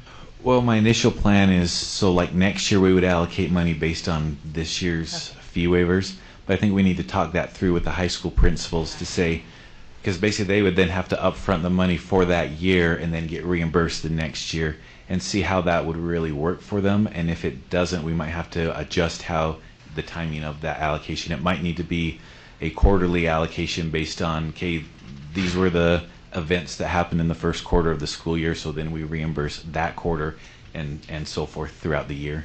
So maybe if we have a little bit of flexibility, and then it can float, that $300,000, depending on what those allocations. I mean, do you need that flexibility, or are you saying our cap is $300,000? No, the $300,000 is just an estimate using, Christy, we use a 5-year history. The COVID years, Yeah. make it a little harder to determine what averages are. But using a five-year history, we think $300,000 is a good target. We don't think we would go over that, at least not considerably, maybe slightly depending on the situation. But we think that's a good estimate for kind of a maximum here. So do you want the motion to read 300,000-ish? No, I'm just joking. Sure. Estimated. I mean, it says estimated, and I think that maybe that is adequate. An estimated 300,000, and certainly you'd bring it back to us if it was significantly different than that in either and throughout direction. years, as things maybe change, we bring it back, and each year we can. Probably as part of the school allocation report we do each year, we can throw this in there and say, and here's how much we've allocated to each of the schools for fee waivers. Okay. I think those are good questions. Thank you, Christy. Any other discussion or questions? If there's none, let's go ahead and I'm open to accepting a motion to move this to action. I move we move this to action with thanks to Ellen for looking forward to solve this problem. We're moving it to action. Thank you. Do I have a second? I'll second. Okay. If there's no discussion on moving this to action, we'll go ahead and vote, starting with you, Bryce. Bryce Williams, yes. Catherine Kennedy, yes. Nate Salazar, yes. Melissa Ford, yes. Christy Sweat, yes. Okay. Now let's go ahead, that it's on action. Let's go ahead and I'm open to accepting a motion to take action on this proposal. President Ford, I move that we accept the Student Fee Corrective Action Plan, item number 2, for board approval. Thank you, Nate. Motion made by Nate that we accept the Student Fee Corrective Action Plan, item number 2, for board approval. Do I have a second? Okay, Catherine, second. Is there discussion to this motion? I just think the only thing I'd like to add, President Ford, is just thank you again, Alan, for putting this together. And I know our principals would really appreciate this so that they can utilize funds in a more holistic way in their schools. And I'll piggyback on that and say it's always very important that there's transparency in how we can track money. And so if parents can see that fee money is going directly to the schools, it meets the board rule, the legislative rule, and it also helps in that transparency. So I appreciate the work that's done on this. Any other discussion to the motion? Okay, seeing none, we'll go ahead and vote, starting with you, Christy. Christy Sweat, yes. Melissa Ford, yes. Nate Salazar, yes. Catherine Kennedy, yes. Bryce Williams, yes. Okay. All right. Thank you. And now we'll move to item number 4 on our discussion agenda, which is building projects timeline and approval of architect consultant. I know that this was something that the Finance Committee talked about. Is this something you want to lead the discussion on, Business Administrator? Yes, that will be fine. Would welcome input from the Finance Committee, but it looks like it's just you right now. Okay, yes. Go ahead. So we did talk about this to the full board, I believe when we were presenting the capital budget, and then we addressed it in more detail with the Board Finance Committee. As we finalize plans for the district office rebuild, that is the final approved major capital project by the board. What we want to do is hire an architect consultant to help us develop our future plans assessment, kind of decide what is needed, what are the possibilities out there, and if we are potentially in need of a bond election in the future, potentially in November of 2023, we would really want to know a good solid dollar amount that we would need to go bonding for, and this architect consultant will help us develop those plans and those costs. Okay. Do you want to comment Sure, on it from the Finance Committee certainly, perspective? And I certainly can, and I felt like this was something that the Finance Committee was supportive of. And just to kind of emphasize, what Alan just let us know in talking with Paul Schulte as well, who was at the meeting with us, that this architect consultant isn't going to be designing new buildings for us. They're really going to be taking assessments on, what kinds of capital needs that we do have in existing buildings and what we can be projecting if we do need to rebuild any particular site that we do have in our system. So again, this is really specific to what our needs are moving forward, and thank you, Alan, for emphasizing that as well too. Mr. Schulte, do you want to come to the table and you Sorry, can? Alan. Yeah. I was just a little concerned about the wording. I apologize Yeah. because it says consultant, and in the finance committee we talked about consultants. We may need two different architects, one for potentially Highland site and one for the west site, and so it may end up being one, but it could easily end up being two. So I don't mean to interrupt, which I just did, so I guess I do mean to interrupt. But we did talk about that in the finance committee, that it might be different architects because it's both of the areas are so complex. And I just noticed the wording said consultant singular. So are you planning on them looking at only those two sites, or are you planning on them being more But comprehensive? in light of those two sites, I would think that we might need Okay. multiple. The complexity of both sites may require more than one person. I don't know if I spoke out of turn. I guess I already did, but it gives us, if we say consultants, it just gives us the flexibility of maybe one, or if we think two would be a better way to go. That's all. Was my observation. Well, I would certainly hope. I mean, we know that we need to look at both of those high school sites, but I wouldn't want exclusively to look Correct. at those high school Right. sites, and we would definitely need to be looking at a plan, a comprehensive plan. Comprehensive, exactly. Do we also need to possibly have our architects look again at the district office plans? Because we've talked about some changes to those. We have an architect for the district office, Right. so I think But we could go back to them. if we And that wanted. architect will continue as we hire on a builder to look at those plans and working, so the architect and the builder will work in conjunction with each other. Okay, I guess I would like to see a update of those plans as they're going forward to make sure that they're, what we talked about. Maybe we can take a look sometime. Yeah, I mean, we haven't done massive updates, a few, move a wall here, move a there, but as we continue this process, we can absolutely bring those Yeah, back. so we're moving through it. We should talk about that. Yeah. That's different than this, Yes, it is. though. So Right. we can put that on a future conversation. Anything else you wanted to add to this, Catherine, before we move to Christy? I just want to make sure that those changes that we've talked about again and again don't get. Yeah, we've addressed. Okay, great, thanks. And we Thank can you. bring back the plan when you put it on. Great. Thank you, Mr. Schulte. Go ahead, Christy. So I appreciate the clarification because I heard Nate say multiple buildings, and then I'm glad that you clarified that, because I think that I would be of the same mind that we need to be looking at multiple buildings. So first off, thank you. I appreciate you bringing this back to us, Alan. I think that one of the questions that we had was scope of work.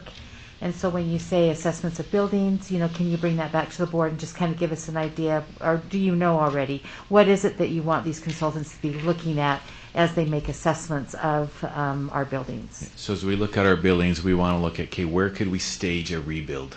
How would we work around the current building while school's still in session, looking at where the utilities lie, and really what's a feasible plan to go forward with a rebuild or remodel or whatever is determined is needed. Okay, and so when you're thinking that it's going to be all of our buildings, or do you have specific buildings that you want them to go Well, there's to? some specific, but really looking at the older buildings. Yeah. We did the big rebuild project through the 90s. Those buildings are in good shape. Yep. So it's really looking at maybe the buildings that did not get a full That were complete rebuild. retrofitted. Look at our retrofitted buildings versus our rebuilds. Rebuilds. That makes perfect sense to me. So there was a handful of those rebuilds that we had. Okay.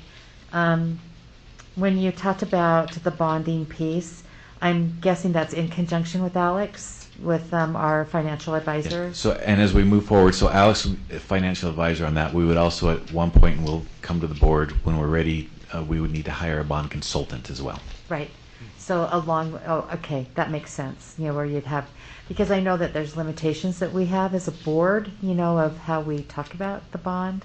So maybe have a bond 101 in the future so that we know what our limitations are, as far as a district of how we promote that. So we bring in a bond consultant on and possibly even a PR firm as we go through that process. I think that's a great idea. And so it looks like you're thinking November 2023. Is that the Finance Committee? That was where the projection is looking? What we're thinking is that's the earliest that we could do it. Yeah. Okay. And then, so after we pass the bond, then Finance Committee, are you thinking that it would be the next spring, summer, that we would be looking at moving forward with rebuilding or retrofitting or whatever we're going to do? Well, the trick is, knowing, Kate, does the bond pass or does the bond not pass? Once we know the bond passes, then we can really start moving on plans. Then we can really look at that. Okay, yes. And making a construction plan. Okay, correct. Perfect. That sounds great. Thank you. Board members, what other questions or comments? I'm in support of this. I would, as Board Member Sweat has said, like to see the scope of work. So when you do your RFP, if you could just copy the board and what you're asking for from that consultant. I think one thing that I just wanted to mention that kind of is really essential to this component is we want to not have some of the experience that other of our neighbors have had, and so this consultant is really essential so we can kind of zero in on an accurate dollar amount. Because we would be amiss to go to a bond and then end up short like some of our neighbors have. And so this consultant is going to be really essential to come back to the board and say, this is the amount of money here's the schools that we would prioritize, and then here's the amount of money we would need to meet those priorities that you need. Because you all know that some of your neighbors have had some growing pains relative to not having the appropriate funds after they pass the bond. Right. I would just add that if we build them, they will come. We saw that in the 90s and in the 2000s because we have beautiful buildings in our district. I'm just talking about the amount of the bond. The amount of the bond. Yeah, we've got to, and this is such a tough market right now. We've got to be very accurate in all of our information that we. No, I think that's important, Yeah. and knowing when this board does choose to ask for a bond, that we're asking for the right amount, not more, not less. Correct. All right. If there's no more questions or discussions, I'd be open to a motion to move this to action. So moved. Okay, motion by Board Member Sweat to move this to action. Do I have a second? I'll second. Bryce with the second. Any discussion to moving it to action? Okay, seeing none, we'll vote, starting with Board Member Kennedy. Catherine Kennedy, yes. Nate Salazar, yes. Melissa Ford, yes. Christy Sweat, yes. Bryce Williams, yes.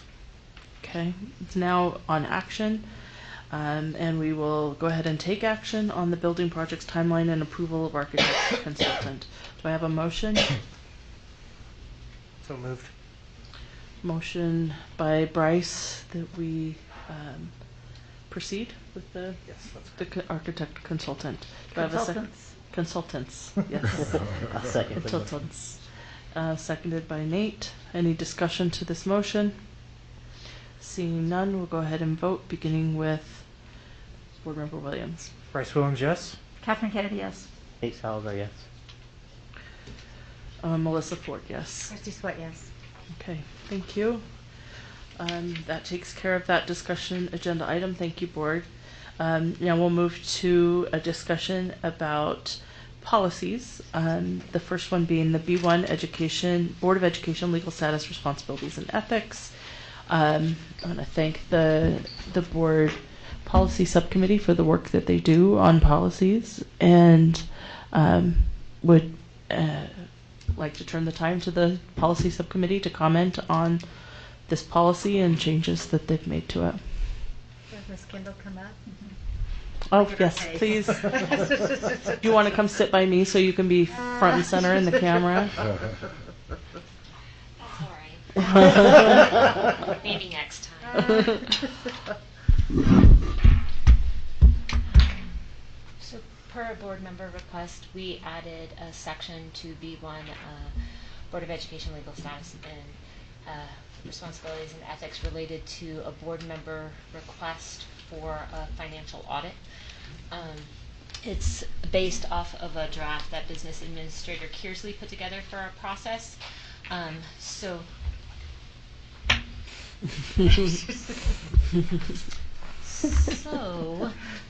Based on the draft of the process that Board Member Kearsley came up with, the idea would be that an individual board member would submit a written request to the superintendent and business administrator, and that the business administrator and superintendent would review that request to determine whether or not the time and resources required to complete it would be considered minimal or significant. And if it's minimal, their intent would be just to go forward and perform the audit. There's a time period of completing it within 1 month and then sending the final report to the entire board. If, however, the time and resources required to fulfill the request would be substantial, then they would put the request on a board agenda for discussion at the upcoming meeting to have the board determine whether or not they should move forward with fulfilling that request. And there was some conversation regarding whether or not the specific amount of time or resources should be indicated in the process, but we felt like that could be just a weighing. Sometimes it would be more resources, but less time and back and forth. So we didn't think that actually putting in any specifics would be helpful. We wanted to give the superintendent and business administrator flexibility to make that decision. Okay. So this is the process that we presented to the subcommittee, and that the subcommittee thought was worth bringing forward to you all to see if, as an entire board, you agreed with this.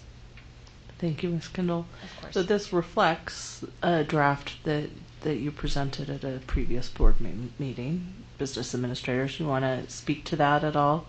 Yeah, it seems like it's captured everything that we presented in that draft a couple months ago, so I'm in support. Okay. Any other comments from board members about this? I want to thank you for the time that's put into this. A couple questions that I have for the committee and maybe Ms. Kendall. So assuming that, I appreciate that assuming that the audit is performed because it's minimally expensive or time prohibitive, the results will come to the whole board. If one board member then submits that audit request to the business administrator,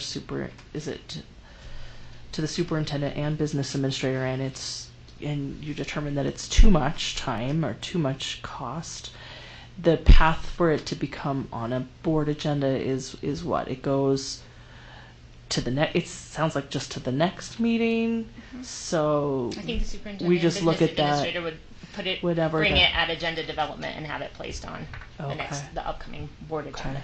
So that's why it's in writing with an email so that there's a date. So this would need to be a fairly formal process so that we can trace it, track it. I would be interested over time I'm in support of this as well, but I would be interested over time to maybe get some ideas of what those requests are and how much they cost and where that minimal time and resource number falls, if that makes sense. So if you can maybe track how it's used and how it's implemented, that might be helpful for a future board to see how that's working and how much time that's taking.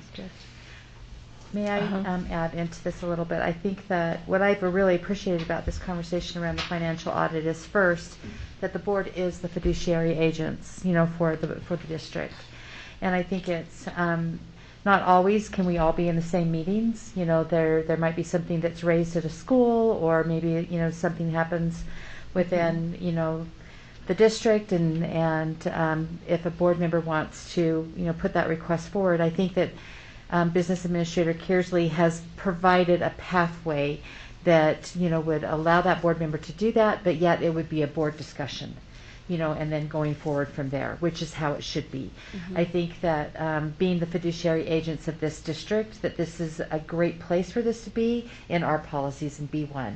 And so I just want to thank Ms. Kendall and Mr. Kersley for how thoughtful they were around this addition to the B1 policies, and am in full support, of the language that's before you tonight. So thank you so much. Yeah, I agree, and I think that it's really important that the information is ultimately seen by the entire board.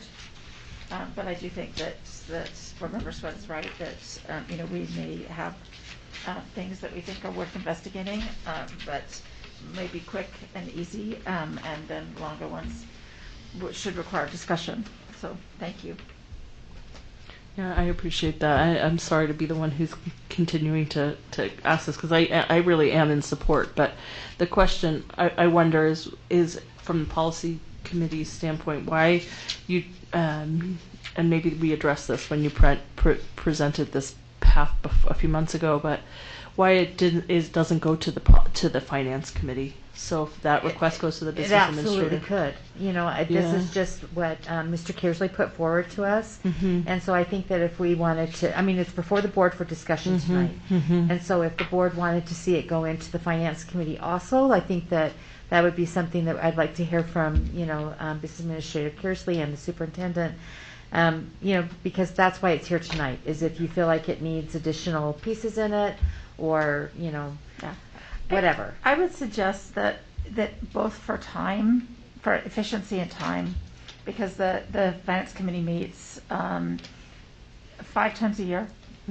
And so if you want an audit and it needs to happen, that it happens, it goes to the quickly, or else to the entire board. And also because it allows the entire board to make a decision, or either the superintendent or the business manager to make a decision, or the entire board to make a decision. And so there's some sort of equity if you're not on the finance committee at that time. Right. I think that it would be worthwhile to have the finance committee investigate some of the issues if they arise. But I think that this way, it allows all board members to participate evenly without being on the finance committee, and also allows it to happen quickly. Okay. Yeah, thank you for that clarification. I think for me, it really is about access and how quickly it could be responded to. Okay. All right. Any other discussion on this? Well, this is the only substantive change to this policy, but this is an important policy. So I hope, as it's been here for review and discussion, that everybody's taken an opportunity to read through it and commit themselves to it. We do and have recently signed our ethics statement, but I think that the information that's in here is ours, and it's important to hold ourselves accountable to it.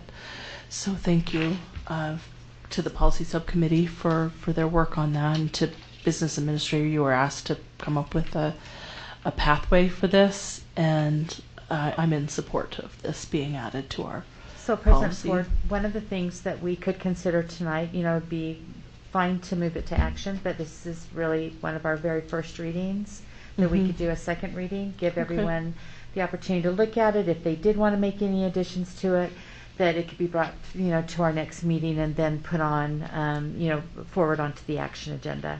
Maybe that is what I would support as well, given that we don't have 2 board members with us tonight. Yeah. And so then we could give them an opportunity to read through it, potentially bring it back on consent at our next meeting. I would support that if I don't hear feedback with requested changes from board members who aren't available to be tonight. Is the board in support of that? Okay. What I'll do is I will reach out to the board members who aren't here and let them give me some feedback on this policy, and if they don't have any changes that they're recommending, I will put it on consent for our next agenda. If they do, then we'll bring it back on discussion for our next agenda. That's great. Okay, thank you for that. And we'll move to the next policy, which is the G1 administrative responsibilities. So the reason this has come before the board today is during conversations with Superintendent Gadsden, we're wondering if this is still a policy that the board would like to retain. Insofar as in reading over it, a lot of it seems like it's the job description for administrators, site administrators, and building principals. And so we wondered, that's not something that we normally have in our board policies. And it was a discussion with, obviously, the subcommittee, where some subcommittee members felt that it was important to keep this, that some of the principals do reference it and look to it for leadership, whereas others understood that, it is a little odd in terms of what it contains in terms of a board policy, and there are no administrative procedures that go with it. So the subcommittee recommended it come forward for a full discussion between of all board members as to whether or not this is something you want to keep going forward, or whether it's obsolete at this point and we could remove it. So I would just amend that just a little bit. Sure. Christina, thank you so much for presenting that and doing it in such a careful way. I feel as though in our discussion that all three board members at least leaned towards keeping this policy. I agree. Okay, thank you for that clarification. Superintendent, do you want to add to that? Yes, just to add to it, it was odd to me because it's not giving the superintendent or staff direction or guidance as a policy would. And that's why it was odd as it sat there. And I was just wondering if that's the appropriate place for it, or if this should be housed with HR, because it's not a policy. Thank you, Superintendent. I'm wondering, given that it doesn't have administrative procedures or where it's at, that if there's any historical information about why it's a policy in the first place. Christy? So maybe I'm trying to think how trying to put two thoughts together. Mm-hmm. So I think there are some of our policies, that don't have APs. Mm-hmm. And, I think sure that, there are definitely some of those. I think what's important about this is that it's an easy reference. And when we started streamlining our policies years ago, I think it's important to know that for the historical perspective, mm-hmm. that we need some easy references. We need to find some easy things. Where if you want to look at the powers and duties for local school boards, there's the link, that's right there, and also for effective teaching and educational leadership standards. So for me, I think it's fine to be a standalone. It goes into our generals, and but would not be, I wouldn't object to it being somewhere else and grouped into another, policy, but I still think it's a standalone policy. And, like I said, we already have precedent that we don't always have APs with everything. Mm-hmm. So that was, what our conversation was in the policy committee, although I appreciate what the superintendent is saying. I think that we just always want to make sure that our policies, not that hundreds of people, click on policies and, mm-hmm. and are looking at them every day, but it's a good reference. Mm-hmm. Thank you, Christy. And I will say, for some historical perspective, at least for board members Kennedy, Sweat, and perhaps you, Board President Ford, the last time I remember this policy being discussed and the history of it was quite a lengthy debate about the superintendent's ability to create committees. Mm-hmm. I do remember that. Yeah, I do remember that. So again, that last paragraph was quite a debate. Important, and for, at that time, but that was several superintendents ago. Mm-hmm. And I mean, I don't think that this board would even question the superintendent's ability to create committees at this point. So, mm-hmm. I understand board member Sweat's perspective, but, there's certain pieces of this, at least the superintendent's ability to create committees, which is incredibly odd to put in there. Mm-hmm. So, but I will say in full disclosure that when I just recently did my board policy trainings with all the superintendents, with all the principals, one of the things that the principals said when they were assigned this was that they believe this should be read at the beginning of every SIC meeting. They seem to think that it would be helpful to them. But I agree with Superintendent Gadsden that we could put this in some sort of guidance document, mm-hmm. a different type of guidance document, or house it within HR, or house it in a different format or handbook or something that would still lend the same amount of weight. Correct. if you all felt as a board that it wasn't appropriate to be necessarily a policy. Okay. Interesting. So again, there's a lot I think, to think about. I know there's a lot to actually. think about, and I think again that this needs to be a policy that's brought back. Okay. You know, we have several board members who aren't here tonight. It's food for thought. Mhm. What I would suggest is, if we are not going to have it as a G1, where would we put it? Mhm. And so right now we've talked about a couple of different things, you know, and then bring it back. Where would that go? Then it could go back to the subcommittee and then back out to the board, you know, for discussion once the board either agrees or doesn't agree or whatever we want to do with this particular policy. Okay. So we'll bring it back for discussion. Yeah, and we do agree with Board Member Sweat and Kennedy and Williams that it is important. It just seemed odd to be with our policies because it's not exactly a policy. Right. It's just a statement. Yes. Right. But it's an important. I mean, it's an important one. Yeah. Redundancy probably doesn't hurt, but may not be necessary. Okay. That's good. We'll bring this back for discussion when we've got everybody here and give us some time to think about it. I will just again thank the subcommittee for the work they do on this, and Ms. Kindle for your direction. I appreciate it. All right, next up on discussion agenda is the rental fee schedule. Business Administrator Kersley, is that something that you're prepared to discuss? Yes, I'd also like to invite Mr. Paul Schulte forward to field any questions. So as we regularly review our rental fee schedule, we want to make sure that we are charging a high enough fee to cover our costs. And as this fee schedule was reviewed over this last year, it was determined that there needed to be adjustments made to cover the cost of having people rent our fields and facilities. So those are the changes which have been recommended that will help us cover the costs of people using our facilities. Thank you, Business Administrator, and thank you for being here, Mr. Schulte. I think I've seen this come to the board before on consent when there have been minor changes or no changes. Seeing the changes and that there were quite a few changes, I asked for us to be able to discuss it. I think it is important that as we rent our facilities, that we do rent them, for one, because they're public facilities, but that the rental fees be as low as we can make them, while also being able to cover our expenses so that we're not losing money as people are using our facilities. So to that end, I'd love to know your process for how you determined what these changes would be. Right. Primarily, our largest expense is our custodial, our support staff that's there. And so we were, based on the fees in the past and our salary schedules, and most of the time when we use our custodians, they're getting paid time and a half because it's overtime. We were going in the red. So this is simply an adjustment to cover that cost. We are the bargain basement. We are the least expensive district. We have folks from outside of our boundaries regularly come to rent our facilities because we are the most reasonably priced. So it's basically to cover the cost of our personnel. Okay. Yeah. Are there other questions from board members? Christy? Yeah, I want to be moved to a different spot on the table. You're in the first spot, huh? Okay, so I'm just going to be a little bit of a devil's advocate for a minute, maybe for a few minutes. So it's really hard for me to see some of these increases because they're enormous.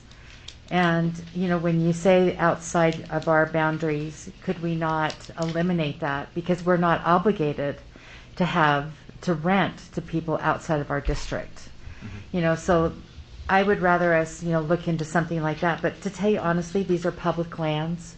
These schools are, you know, are owned by the community. And it worries me to go from $90 to $360. You know, it's an enormous amount of money. A lot of our teams, you know, are trying to keep their costs down, you know, and looking at, you know, how to get more kids involved with opportunity and access. So when you look at the seasonals, you know, the field seasonals, 1 night per week, 2 night per week, you know, I understand, you know, how you've broken that all out. But it's hard to see, you know, for 4 nights a week that we're looking at, you know, 720 to 1440. Is that right? So the reality is, thank you for bringing that up. And can I address it now? Or would you like to finish? No, your go question? ahead, and then because I then have a my time will propensity to stop jump while in. you talk. No, I go right ahead. Because this is a great segue. It's actually, in the past, it was a cost per night, and then we'd have to do the math.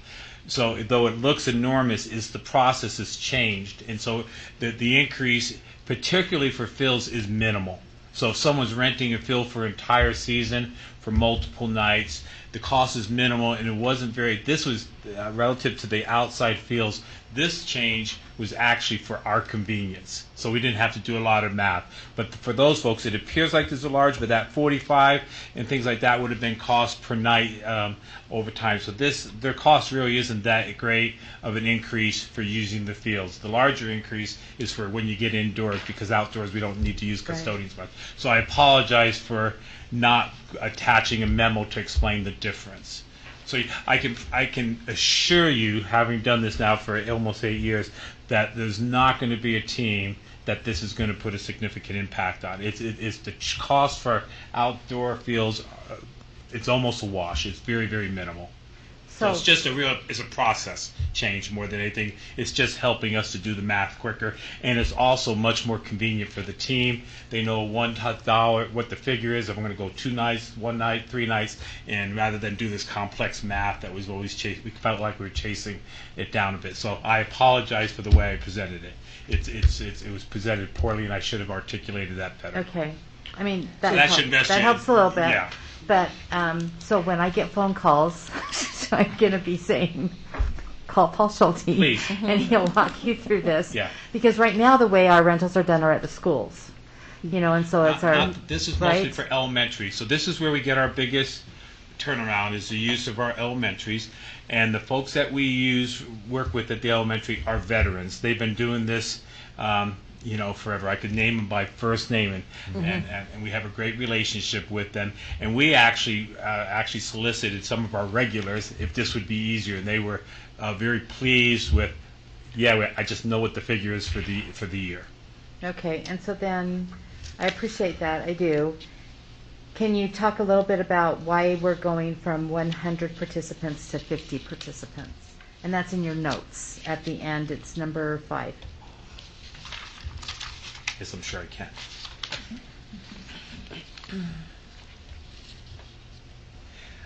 That actually is, again, actually better for the groups. For us is that it's the wear and tear and the practicality of it. But we just felt like if you have, what happens is you get the folks coming in with 50 folks, and it's just as much work for our custodians as it is if they have 100. And so again, it's trying to maintain our facilities, and also if you bring 50 folks into a building, it impacts our custodians that are being pulled away from their regular job. And so we felt like that was a more equitable balance in meeting the needs of our folks. Not to mention we're struggling like everybody else is with child nutrition, all of us, and filling these positions, particularly the evening when we're renting out. Our sweepers are there. We have a lack of personnel, and so 50 or 100, the impact of 50 was just as significant as the impact as 100. Okay, so my last comment that I'll make is that I think that I understand totally on the buildings. That makes complete sense to me. And being able to rent to outside entities. I think that, I see that at Highland, when I drive by the things that are going on. I think that my concern is that, Salt Lake District is already limited in green space. We just are. And so for us to really look at who we're renting to, and whether it's a percentage of that team has to be Salt Lake City School District children, I don't know. I mean, I don't know if that's already in there. Policy. So anybody in Salt Lake has the priority over a team that has a higher percentage of outside students and participants outside the district. Okay. So the district folks are given a priority. Okay. And interestingly enough, I don't know the high schools because I don't do the high schools at this point. But it kind of peaked as an issue, and it kind of has dissipated. I think the policy has worked because folks that had a large number outside are not knocking on his door, and we don't get complaints about that. Right. Like we did. I think most of us remember, I think it was about 3 or 4 years ago, that kind of became an issue because of the cost. But I think the number, and that being that percentage, I think that we tweaked that policy. It did what we hoped it would do. I thought this was my last comment. Sorry, Nate. You just have to keep starting the timer over. You know, it was surprising to many of us, you know, that we had our football fields that are going to be replaced so quickly. And so it just goes to your point, you know, that we need to make sure, I know you're not over the high schools, but that's something that we always have to be looking at too, is are they being overused? And, you know, I mean, for us to be replacing those fields already, you know, early, I mean, it's a little disconcerting. And their football fields will be replaced. We said normally when we did that was about 10 years. By the time they actually get done, we put one on one fiscal year and one on the other fiscal year, but they'll actually roll into the same summer, so it'll be 9 years when they're replaced, and the other one will be 10 years. And we had predicted a 10-year turnaround. And want to always encourage you when it talks to the turf field is the increase of use. Our PE classes are on them, so yeah. I was familiar with Highland High, and you had boys that played. We knew that once it rained in September, we were done. So always keep in mind that our participation per student per square foot has increased astronomically, and so I want to congratulate you for having the vision to do that, because it really has impacted not just extracurricular, but more importantly to me is the PE participation on those fields. And Board Member Sweat, I'm sorry, President Ford. Go ahead. Board Member Sweat, we have been talking about Mr. Shelby and his team getting more involved with our high schools for the same reason that you are talking about. Our maintenance costs are impacted by Mr. Shelby and his team not having more involvement in the utilization of our fields and our facilities at the high school level. And I know that's been some conversation among the board and how it went there, but that's one of the reasons why districts have someone like Paul and his team involved, because we've got to manage the usage of the facility and ensure that it's not overused and costs us in the long run. And one other thing, when we talk turf fields, I actually want to applaud you, because without mentioning specifics, many of our neighbors have fields that were put in before our fields and are still there and will be there. And it really speaks to your commitment to the community, safety, when you talk about concussions and these type of things. Our fields are going to be replaced in a very professional manner and in a timely way that will really impact the safety of our children and our athletes in our community. Mm-hmm. Yeah, thank you. Christy, are you finished? With I'm thankful that you brought that up, Christy, for that clarification to allow me to do that. Mm-hmm. I just wanted to make sure you were finished with your question time. Shoot. I am. Okay, thanks. Go ahead, Nate. Yeah, and I promise I'll try not to be, let me start my time, is devil's advocate, but I do have some concerns too about the pricing, and you know, and I'm glad you're bringing up, you know, policy and you know, the realities that we have associated with maintaining, you know, our properties and making sure that they're, you know, both a community asset, but also, you know, play the role that they need to play for the educational purposes of our students during the day. And you mentioned, you know, reaching out to community groups, and I was just wondering if Heartland, you know, Community for Youth and Families, and Juan Rejon was anybody that you reached out to. I know he's had some feedback for me about, you know, using our facilities and you know, some of the challenges or barriers that might bring up.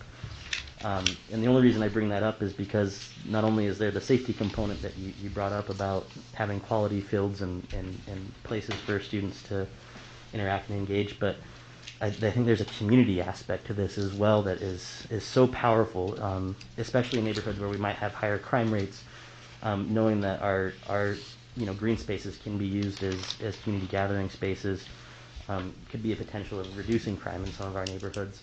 And the only reason that this is so fresh on my mind is, you know, being in San Diego a couple weeks ago and just walking through some of the neighborhoods that I had the chance to walk past a really cute elementary school that's really close to the beach, and I know our elementary schools don't necessarily have this, but there was a little softball field that had lights, and I was just shocked that the lights were on and people from the neighborhood were playing softball at, you know, 8, 9 o'clock at night, and just the feeling that gave that neighborhood and that community I thought was really powerful.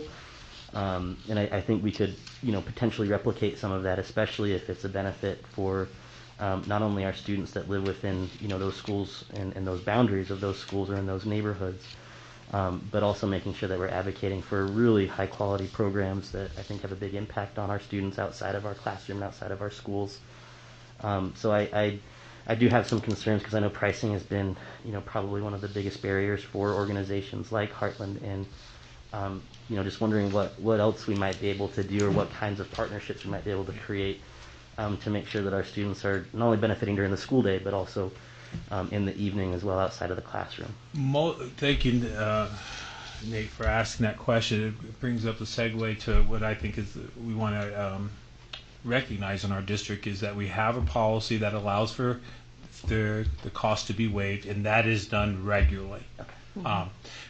For instance, there's 2 programs coming up at the Horizonte in the not too distant future that Dr. Gadsden's pretty gracious. He allows me to evaluate, and I usually send along a recommendation, but I can't really remember one that we didn't approve. So we're very generous.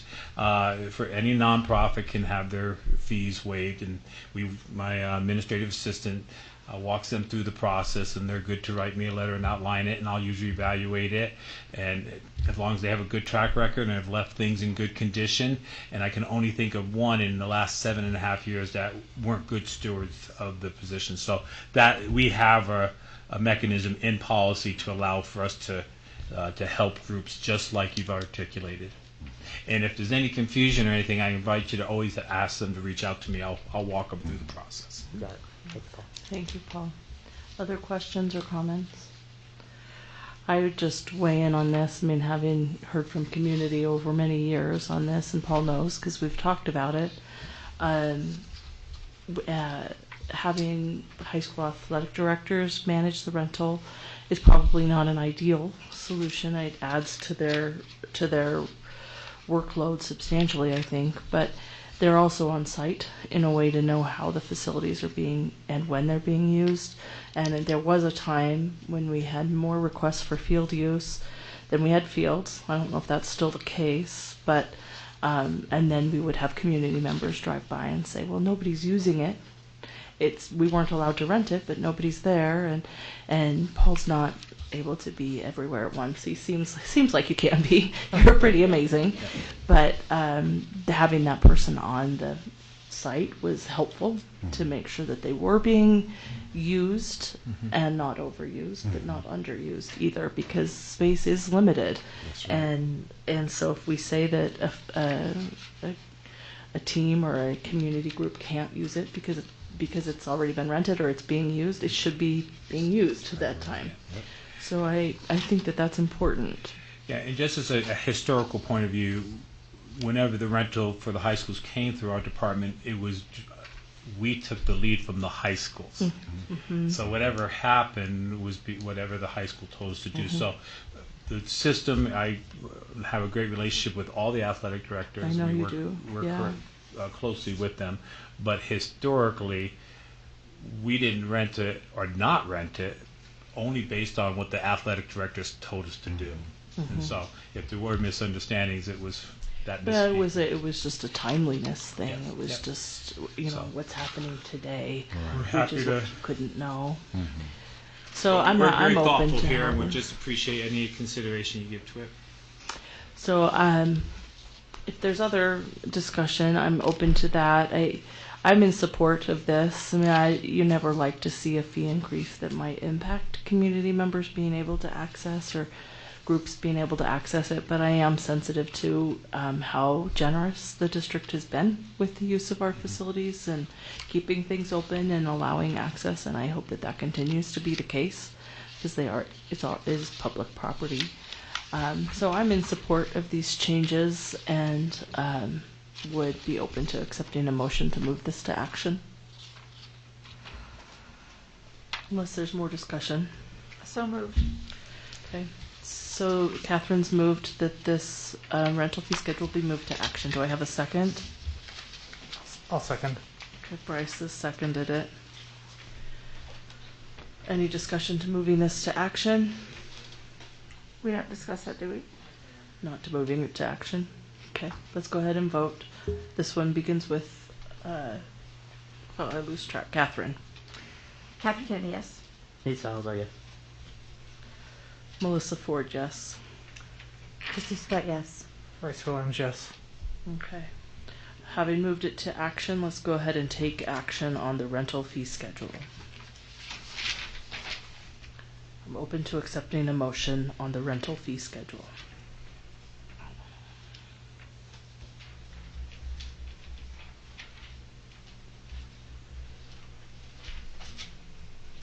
I move that we accept the rental fee schedule as proposed. I'll second. Okay, motion by Bryce and seconded by Christy. Any discussion to the motion? President Ford. Go ahead, Nate. Thank you. Yeah, I am certainly in support, and sorry if I put you on the spot there, Mr. Schulte. You know, and I think the only reason I'm in support of this is because of how, you know, well our district does, and your articulation about fee waivers for community groups, especially nonprofits. And you know, so my yes vote tonight would certainly come with, you know, more information to our community about what that process is, and maybe targeting that messaging to organizations and institutions like Heartland, so they know our process and would feel comfortable with what direction we're taking tonight. Thank you. Christy? I'm just going to echo what Nate said. I think it's so important for our community to really understand, you know, how to rent our buildings, the importance of keeping them clean, you know, our not only our buildings but also our fields. I'm in support of this with a lot of reservations tonight. I think that when we have a change like this in our fee structure, it's important for us to go beyond this board table. And so I would hope that what happens, Superintendent, is that there is a comprehensive letter that's put together to, you know, with you and Mr. Schulte to help, you know, the schools talk about, you know, the fee increases, but also, you know, that outreach, how important that is, because I worry a little bit about that we've done this in a silo tonight, and because I'm not really sure where it's, you know, been talked about outside of just right here in at the district office and at the board table. Thanks, Christy. Any other discussion to the motion? Okay. Seeing none, we'll go ahead and vote, beginning with Board Member Williams. Bryce Williams, yes. Catherine Kennedy, yes. Nate Salazar, yes. Melissa Ford, yes. Christy Sweat, yes, with reservations. Yes, 3/4 yes. Thank you, Christy. That concludes our action agenda as well as our discussion agenda. Thank you, board members. We'll now move to the board member reports, if needed. The board members, this is your time to report. Starting with you, Board Member Williams. Yeah, I'll be very quick. I just wanted to share with the board and the district that I have the opportunity to do a presentation this coming Friday at SLCSD just on community engagement. I get to do a 45-minute presentation with them, and I'm just really, really excited to have that opportunity. Sure. That's great. Awesome. Thanks, Bryce. Any other board reports? Good. SEC are really working hard on their plans, and I really appreciate their work. Sorry. Oh, no, you're fine. That's awesome. Two Thank you, things Catherine. that I just want to touch on. I mean, we just finished talking about facilities and everything. I think that, Ellen, when we look at these consultants for our buildings that we talked about a little bit earlier, could we really have them look at the entrances to the schools, if there's any possibility of changing some of those traffic patterns, looking at access to our fields. You know, as I think that there's some fields that have fences all the way around them. They're marked clearly about, you know, dogs, blah, blah, blah, you know, things like that. But the other thing, too, is our parking lots. I think that the past couple of weeks, I've had neighbors that are on the perimeter of Highland, and Mr. Chatterton is aware of it, where there's a lot of gathering going on, a lot of trash that's left in there and into the wee hours. And so we have a lot of families along that road that have had to, you know, either call the police. I've even had families go over and clean up our parking lots, you know, from the parties afterwards. So I don't ever want to say let's lock our parking lots, But I think that maybe just have that assessment, and as you're looking at the assessment of our buildings, I think that would be really helpful.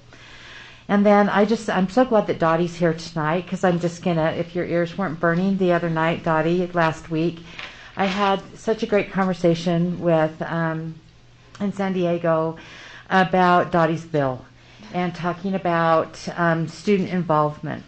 And one of the things that was in our national school board journal was about student voice and how important student voice is in the things that we do as local board members. And so I told them all about your bill, Dottie, and the excitement that was around our table, and people wanted to know more about it, and I gave them links, and we talked about the testimony and where it generated from and how you involved kids.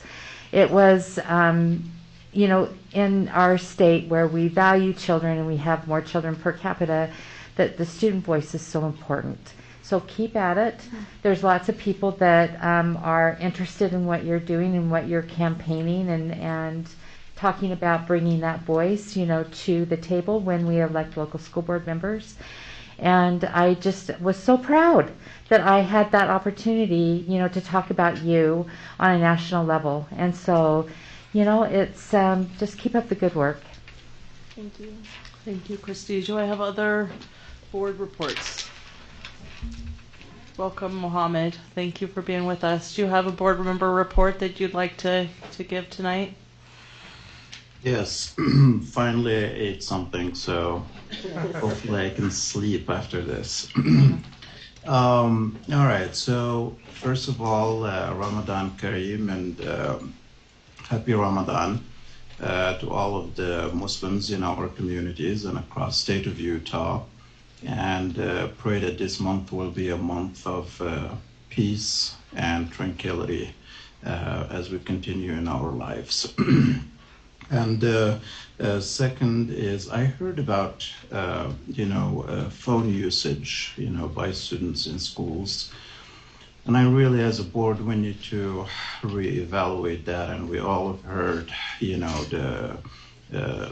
such, just unspeakable act that takes place because of phone usage at schools by students. And, if I would highly recommend that you look into what Dallin, the principal of middle school, Clayton Middle School, he actually really came up with a very, very strong policy, which I personally see it very fantastic and effective in so many ways.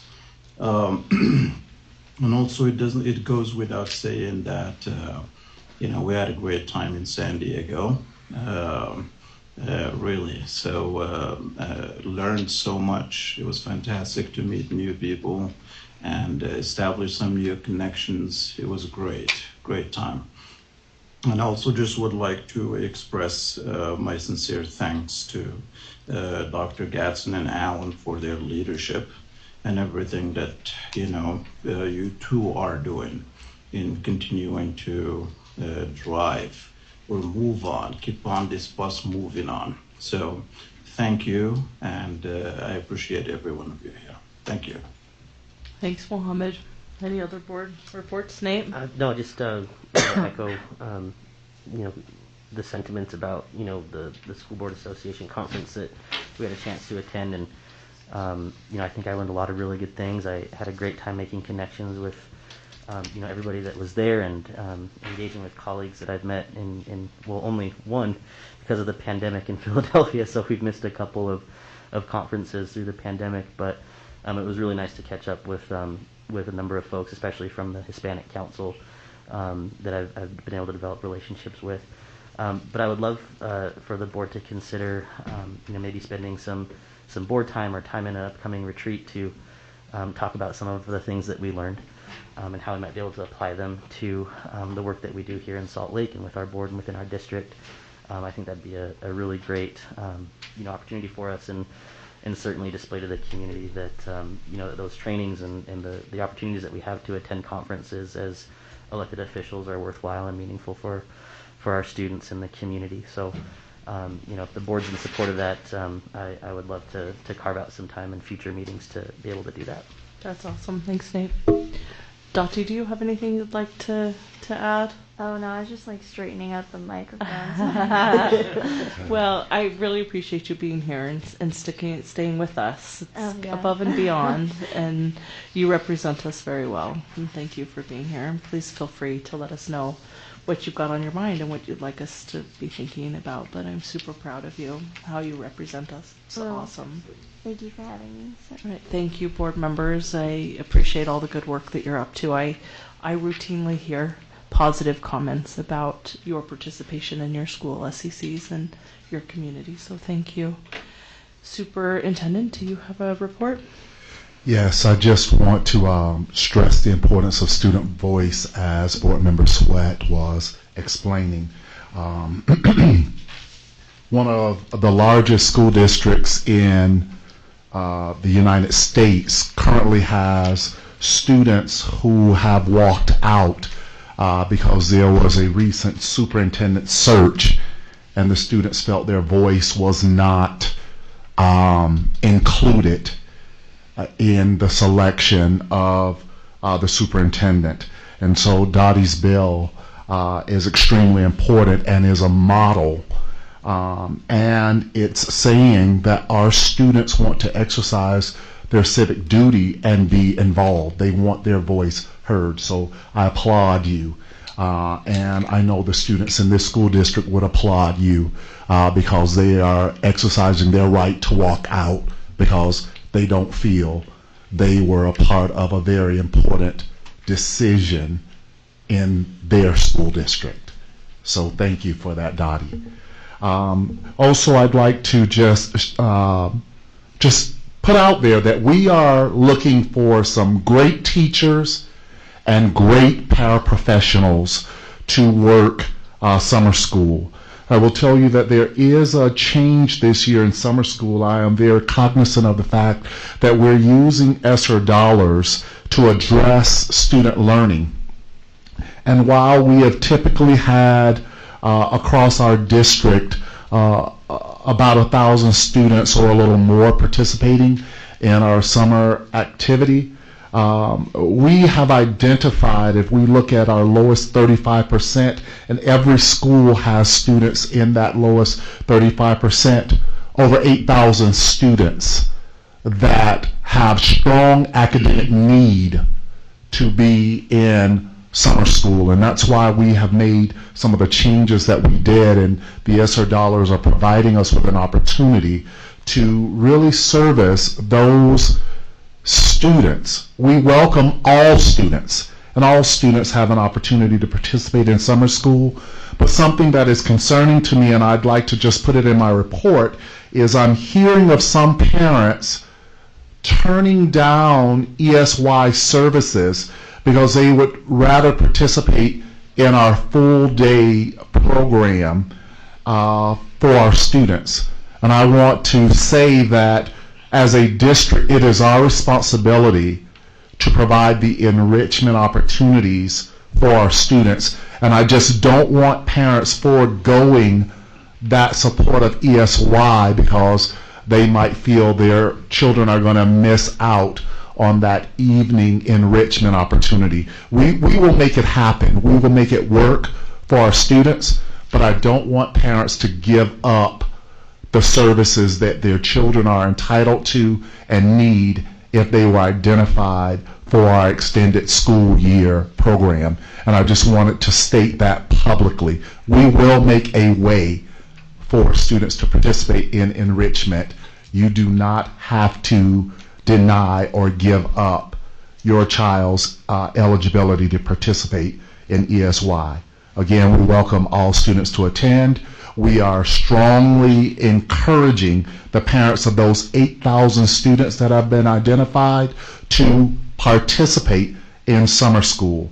And again, we are all in this together. I appreciate the work that our teachers and paras have done over the school year, but we need you again. We need you to help us provide the educational services that our students need to move toward being proficient at grade level. Thank you. Thank you, Superintendent.